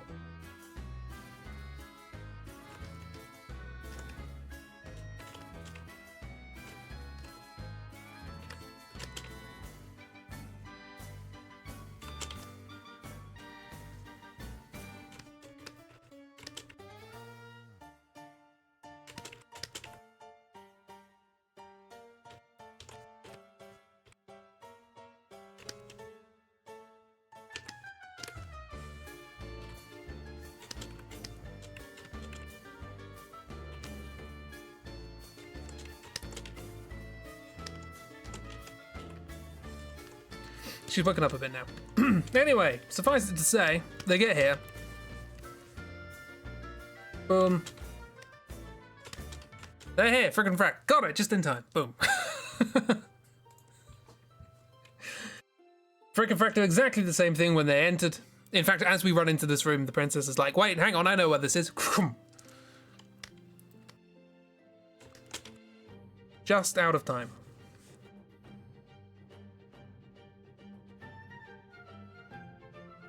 Locks us in there, locks us in at the back. Oh no, we're stuck again. Terrible. Who could have saw this coming? Yeah, who could have seen this happenings? Yeah, she does try and warn them, but a little bit too late. Actually, no, I think Simeon goes... I think Simeon interrupts her. I think she's like, "Wait, hang on, I know this place." And Simeon's like, we have no time to discuss architecture. Let's go. And then they run into the trap because Simeon's an idiot.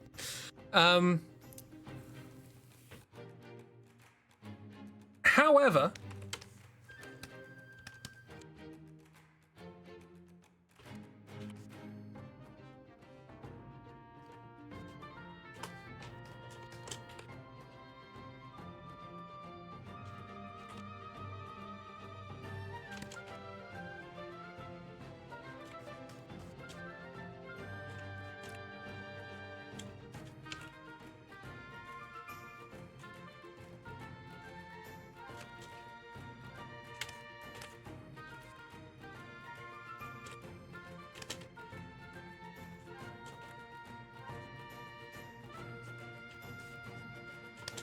how do people kick?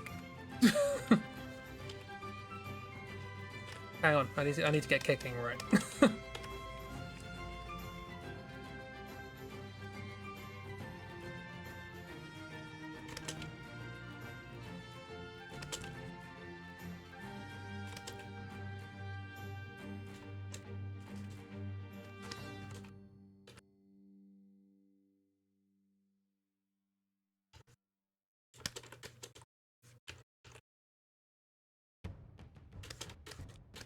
However, before any repercussions can come of this, the group are saved. Just in the nick of time.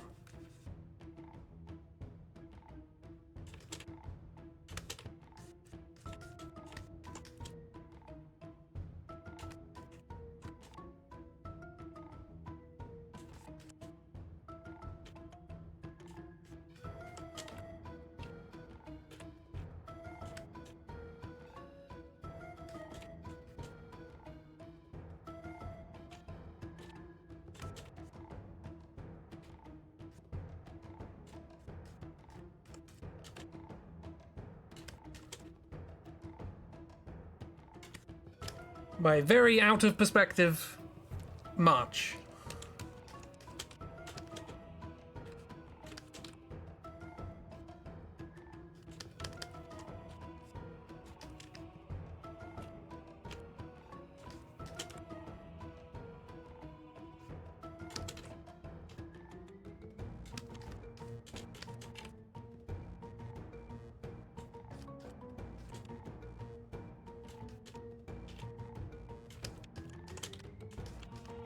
Very tentative kick. Like, eh.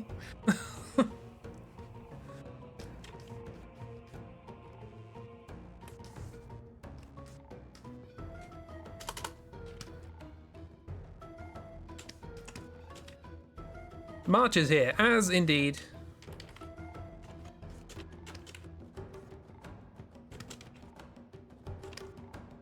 is Bananaman. When Bananaman rushed off earlier, he knew exactly what he was going to do. Get down to that forest, save March. The real hero of the story.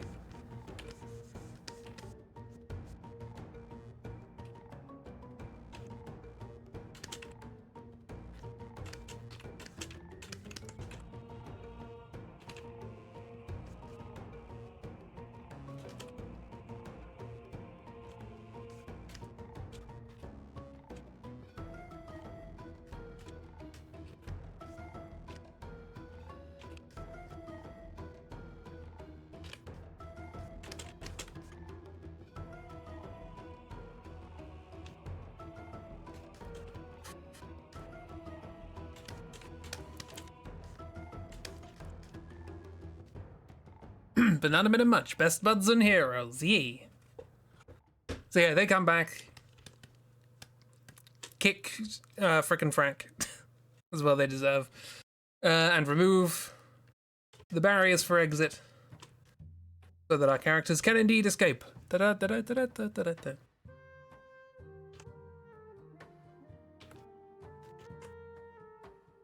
Hooray! And then they run away because they're sensible. Saving us, bud. March is back, everybody. March is alive. Oh,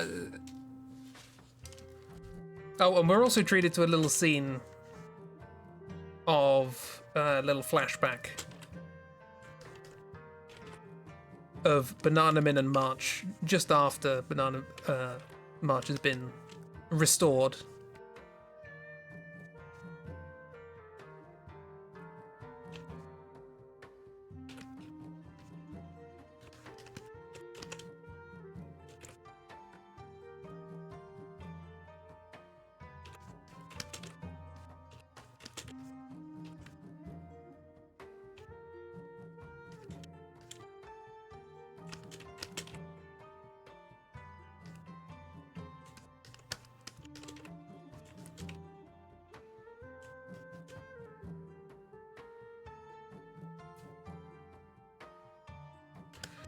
Which basically consists of March going, "Where are we going?"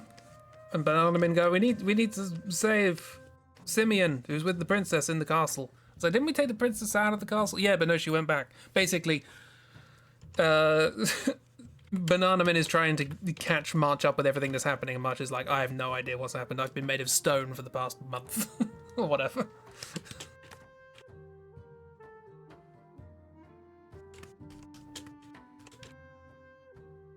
Like, this is very confusing. What? Why are they back at the castle? Why? Hang on, the knight's with them. The knight's on our side now. What?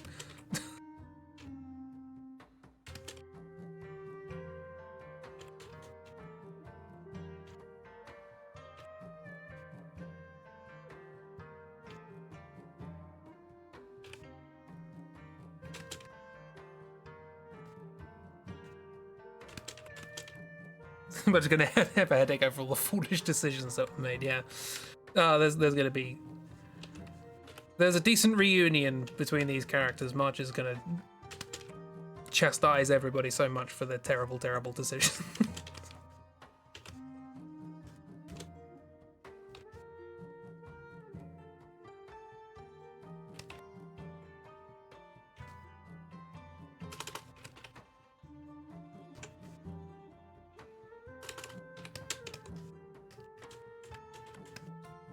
Yeah, that's a fun little scene. So March is back. Hooray! But alas, we have to leave them behind because we need to escape with the princess. And they're up on a different level and geometry and stuff. So we're going to go back to where we were, well, how we got into this room in the first place, if you recall.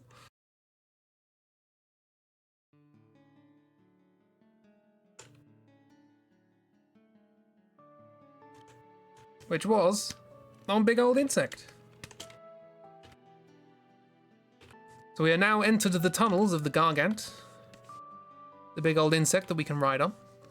Or we can ride on the basket that they're carrying, anyway. Just as everybody, nobody's free from it besides Banana. Vivi's done nothing wrong. No. Vivi has also made no decisions.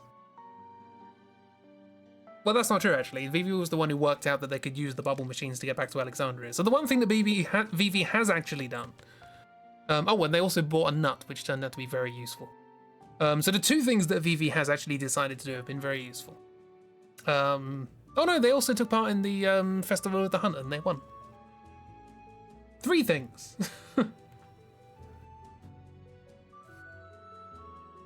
Also, Vivi's a baby. So... March is gonna pick up Master Baby Vivi and take him away from these lunatics.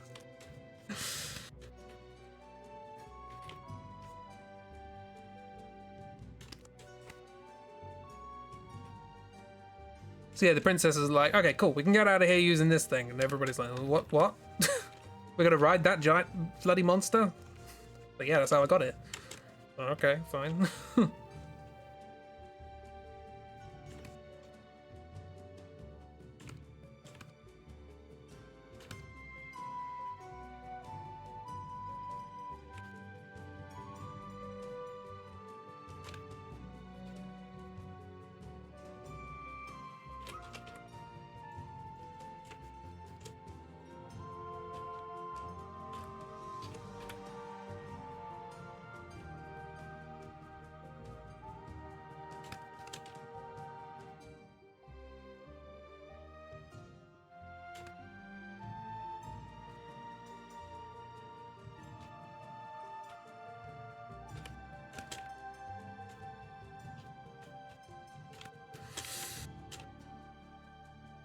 So yeah, we trundle around. Vivia's flawless, absolutely flawless.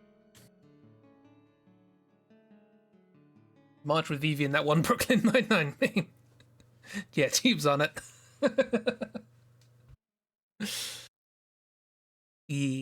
Yeah, so trundle. We run through the tunnels underneath that connected a bunch of different places in the Mist Continent, but no one uses anymore. And wouldn't you know it, exactly the same thing happens as last time. A big old snake turns up and we fight it. Different snake this time, so I'll make adjustments, but basically the same thing. I think we killed this one. The last one just sort of slithered away. So this one does not have the weird spiral things.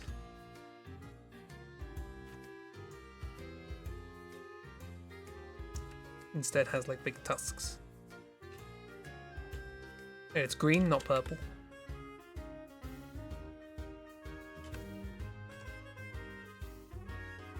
Give it more tusks.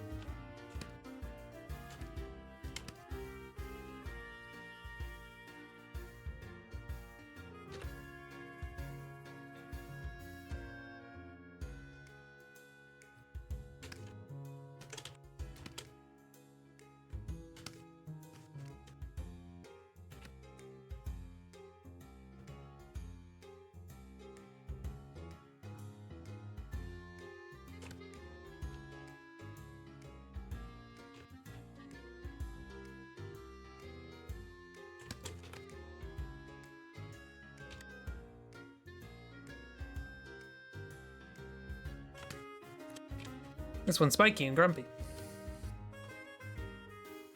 It's nursing. Snore. Snake. Boar. Snake jaw. Give the new one a hat. What kind of hat? We've already done top hat.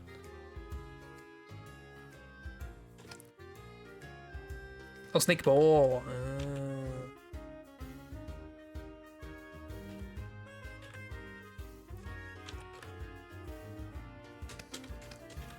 Snore, you have it. You have COVID, it's fine. How about a delightful summer hat?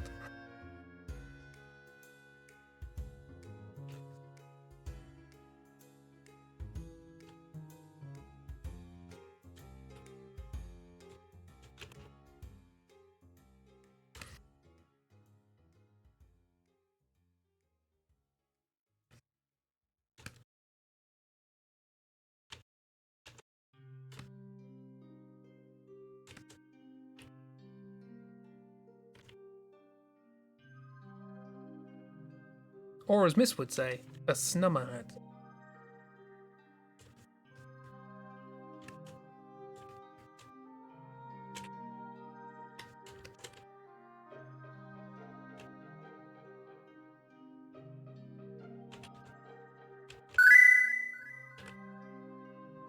Snummer snat. Snummer snat, my apologies. Simply did not go far enough. With the bow. Anyway, we kill that. But it turns out there's a bunch of them. Oh no. Many snores. There's a nest of them or something. Bad times for people who don't like snores. Do you know who doesn't like snores? Do you know who is somebody who does not like snores? Do you know?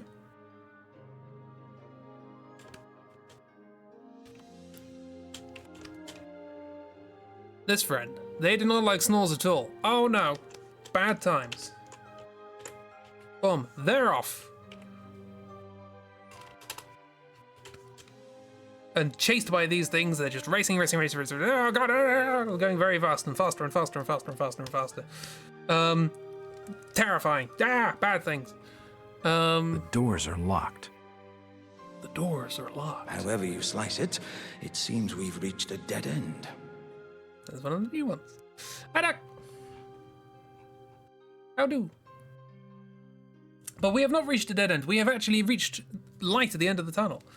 As we get through and we get through and we get through, we the basket from the thing comes loose. Whoo, they fly off. The Gargant runs off somewhere, and we sort of crash outside the other end of a tunnel. How you doing, Ducky? Having a good time?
I appreciate you taking the wonkiest picture of March.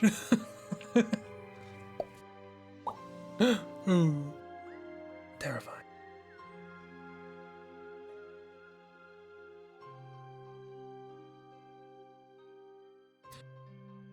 It's hard to find a good picture of March. I'll draw you a good picture of March.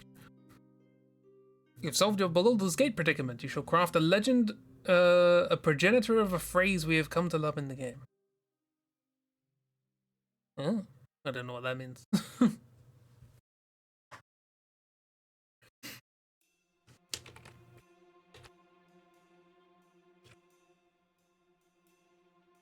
Anyway, so we've crashed in some wilderness somewhere. We're sort of on the edge of a cliff. There's another cliff sort of over here. Like that. And this was the cave we came out of with the sort of tree branches we were running across. Presumably the Gargant went up there somewhere. And we just sort of shot over a ravine and crashed. However,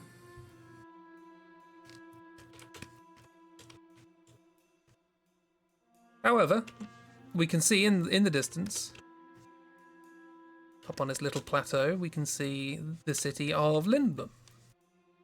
If you recall, lots of buildings and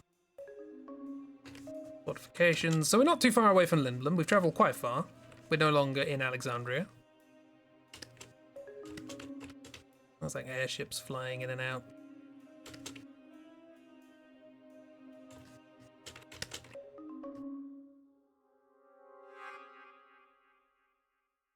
It works its way down the cliff. Anyway, Lindblom's in the distance.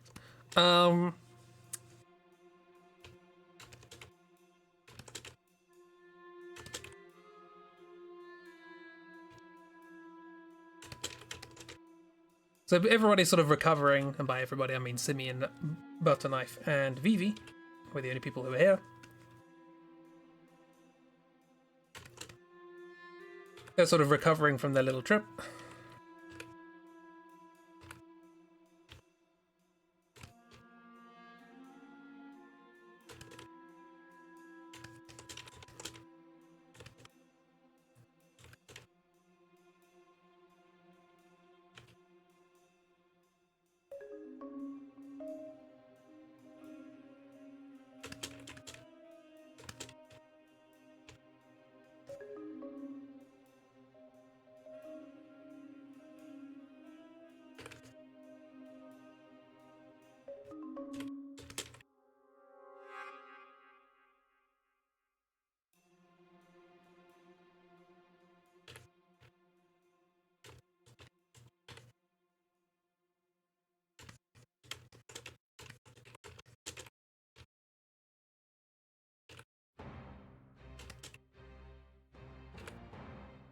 Ah, King Fly's theme.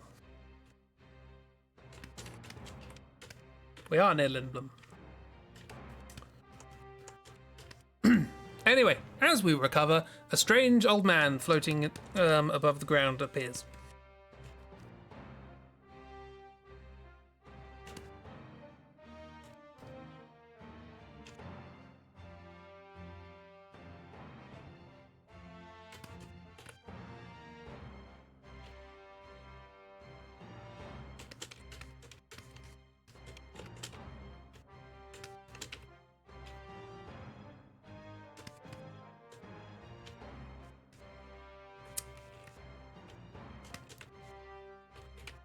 As you do.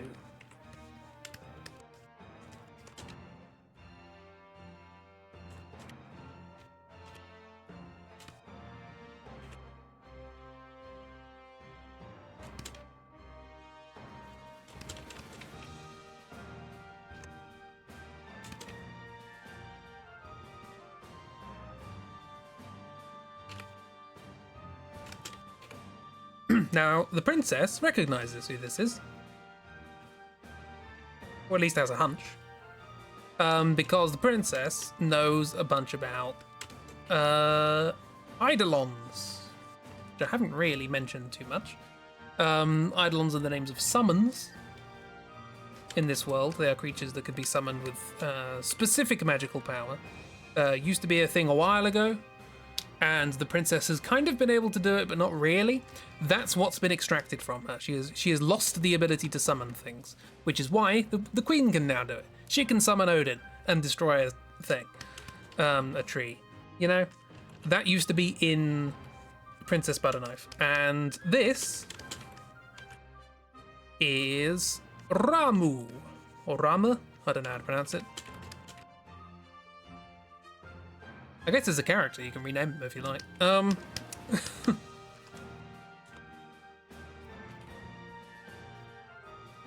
Anyway, Rama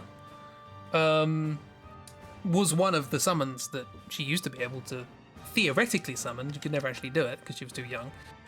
Or whatever. Ruma. Okay, so Ruma is a sort of thunder wizard. Classic summon in the Final Fantasy games.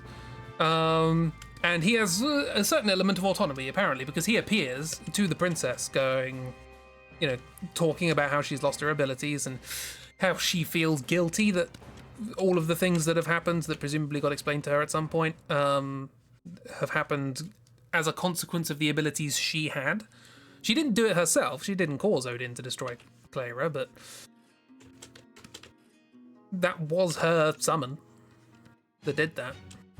And she feels bad about it. And so Ram sets a little task for Butterknife in order to try and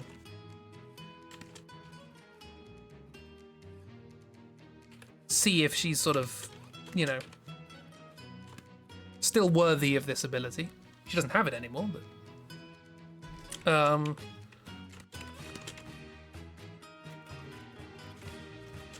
he's rather perplexed by the Moogle suit, but don't worry about that. Yeah, so he sets out a story in parts around the forest, and you've got to find all the parts of the story and then reassemble it. But there are more parts than there are actual parts to the story, and you have a choice as to where some of them go and what conclusion the story has. And the story is basically, there was somebody who didn't really want to fight in a war but had to. He was called up and joined. He had a certain set of skills like disarming. He was like a mechanical person or whatever. I'm not entirely sure. Anyway, they go and do a thing. They heroically defeat the beast or whatever it is, and the platoon are hailed as heroes. But on the way back, the hero dies, trying to save the rest of the platoon, and does indeed manage to do so. However, nobody really talks about this person. They didn't really sort of disseminate this information, and they didn't tell his daughter what happened. And then you have two conclusions as to how you want to end this story. Do you want to end the story talking about, you know, they didn't tell his daughter because they were ashamed of what happened, or it didn't matter that nobody was told, that story is still, you know, the evidence of heroics or something. I'm not entirely sure of the moral of this story. I feel like something probably got lost in translation. But, point being, the princess has to make a decision as to what the conclusion of this tale is. The tale is the same, but the conclusion can be different depending on your perspective. And the princess, depending on which one you choose, the princess gives an explanation as to why she thinks that conclusion is the most valid for the events that happen. And Rama goes, yes, I see there's potential in you. I see that you do indeed have a thoughtful nature and so on and so forth. And I will agree to become your eidolon. And he turns himself into a little gem, or he gives her a little gem. Which I'll do here. Can't remember what gem it is. Peridot? Peridot? One of those, maybe? Don't know. Then makes a little gem and gives it to her, and she can relearn the ability to summon him through this gem. So she's now back on the path to being able to earn the ability to summon. She just had it before, but now she's sort of actually working towards it. And the princess sort of wanders off after this, and Simeon and Vivi have a little chat about it, and Simeon's like, I didn't get the point of this story at all. And Vivi's like, I don't think it really mattered which choice she went with. I think he was just sort of more interested in her making a choice. And Ramu appears going, yep, you got it, little kid. Quelle surprise, Vivi's the most emotionally mature of this group. Vivi knows what's up.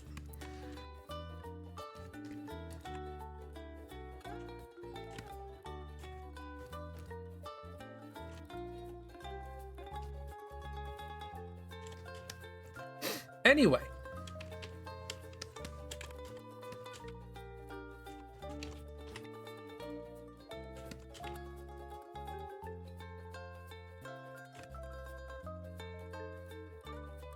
In the distance,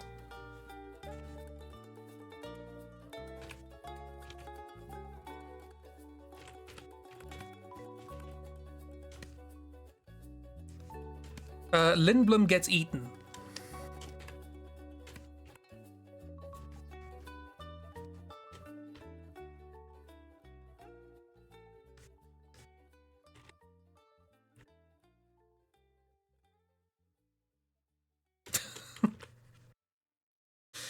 The group are running towards Lindblom. They're like, oh yeah, we can get to Lindblom, we can get to somewhere safe, so on and so forth. And then the red rose flies overhead. The queen summons another massive monster, and this massive monster is the size of the city and can swallow it.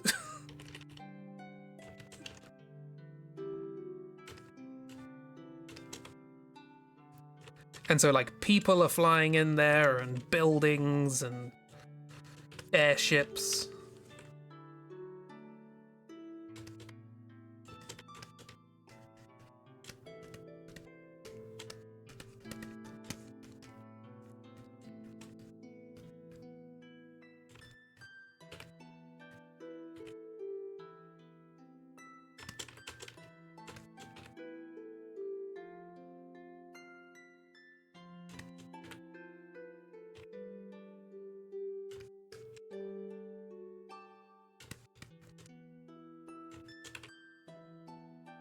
What's still left to say at this point?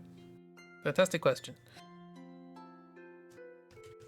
But yeah, this is the characters like again, the princess has just been grappling with like, oh god, it's my summons that did all this, and then haha, another one comes along.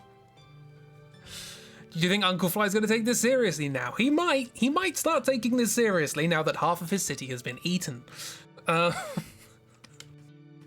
actually really like the design of this thing. It's like Eldritch Kirby, and I know Kirby's already Eldritch, but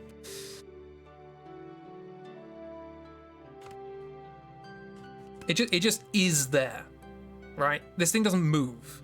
It just is there, and it inhales. And it's friggin' enormous.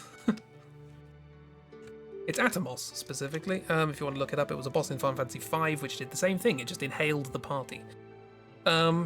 Very slowly, though, in that game. Yeah, so our characters are like, well, we better go see what's left of Lindblom.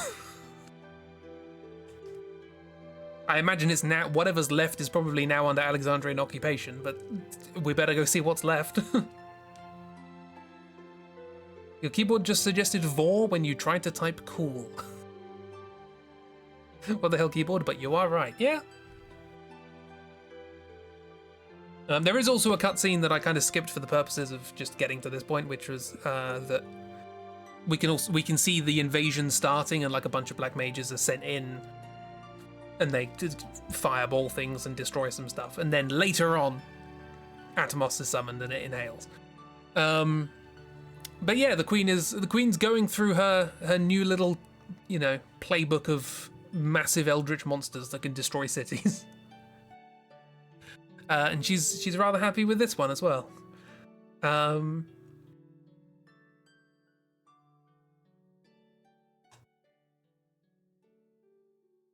it's spikier than I remember. Thank you, Kira. It's neat. Real weird.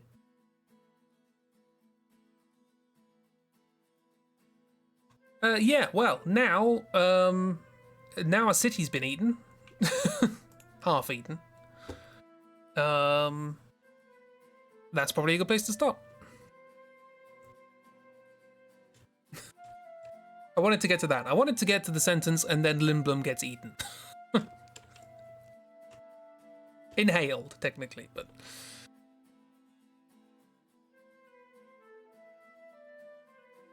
But yes, as Cheap says, it does rather beg the question, what's left? The only 3 other kingdoms on this continent have been destroyed. They've either been, had everybody killed, been exploded, or been eaten. What's left? And we will find out next time.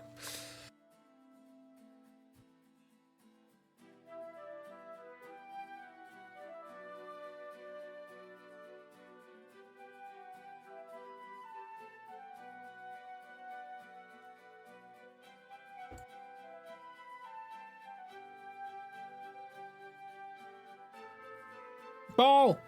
Yee! So, thank you everyone for coming. Hope you enjoyed. Hope it was a lovely, chill Wednesday evening doodle stream. I will be back tomorrow morning doing some doodles. I'm not sure what. Maybe some stuff for the video. Maybe not.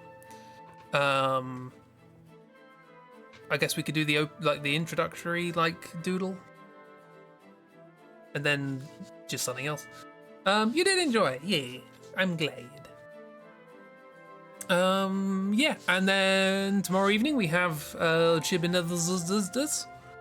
What with the more Borderlands is? Everything's going fantastically well. Don't worry about it. So it's chill, yeah. Tales from the Borderlands. Oh, finale. My word, we're at the end.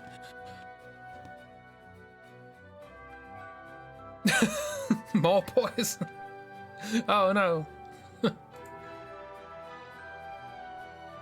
No, I can't show it on stream.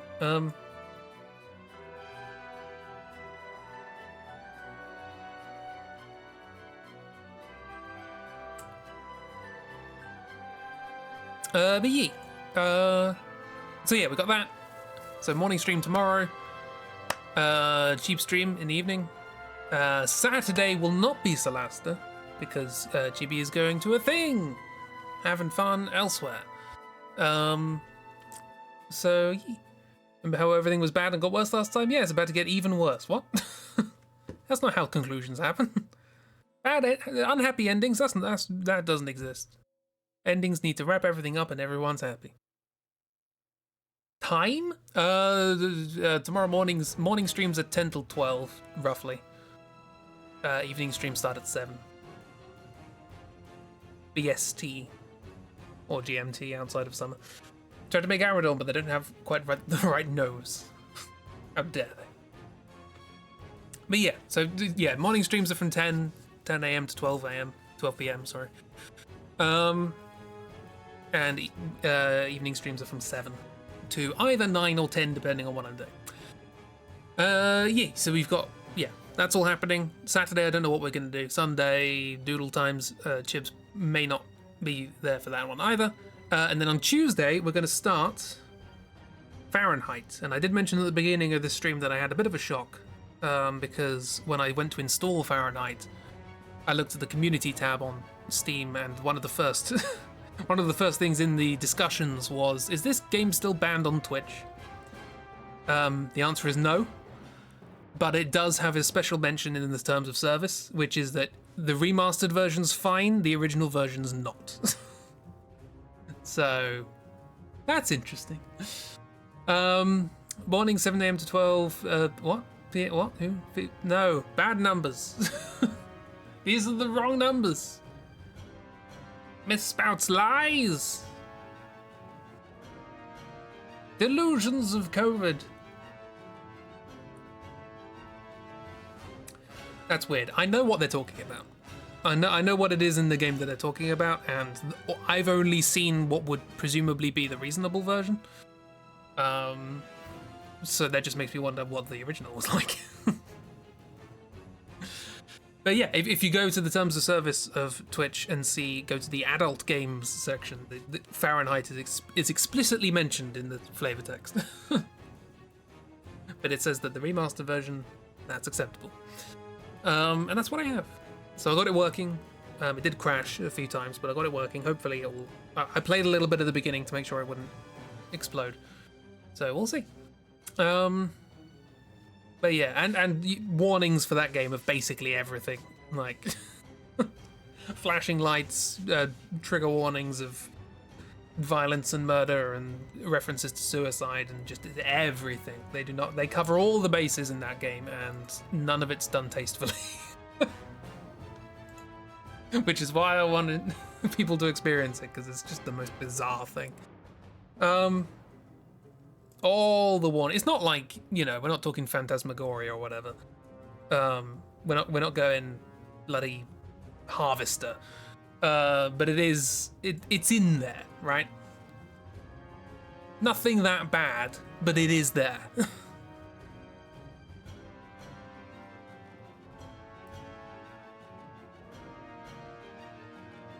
Time to MST3K. Yeah, oh yeah, we're going to be taking the piss out of this thing.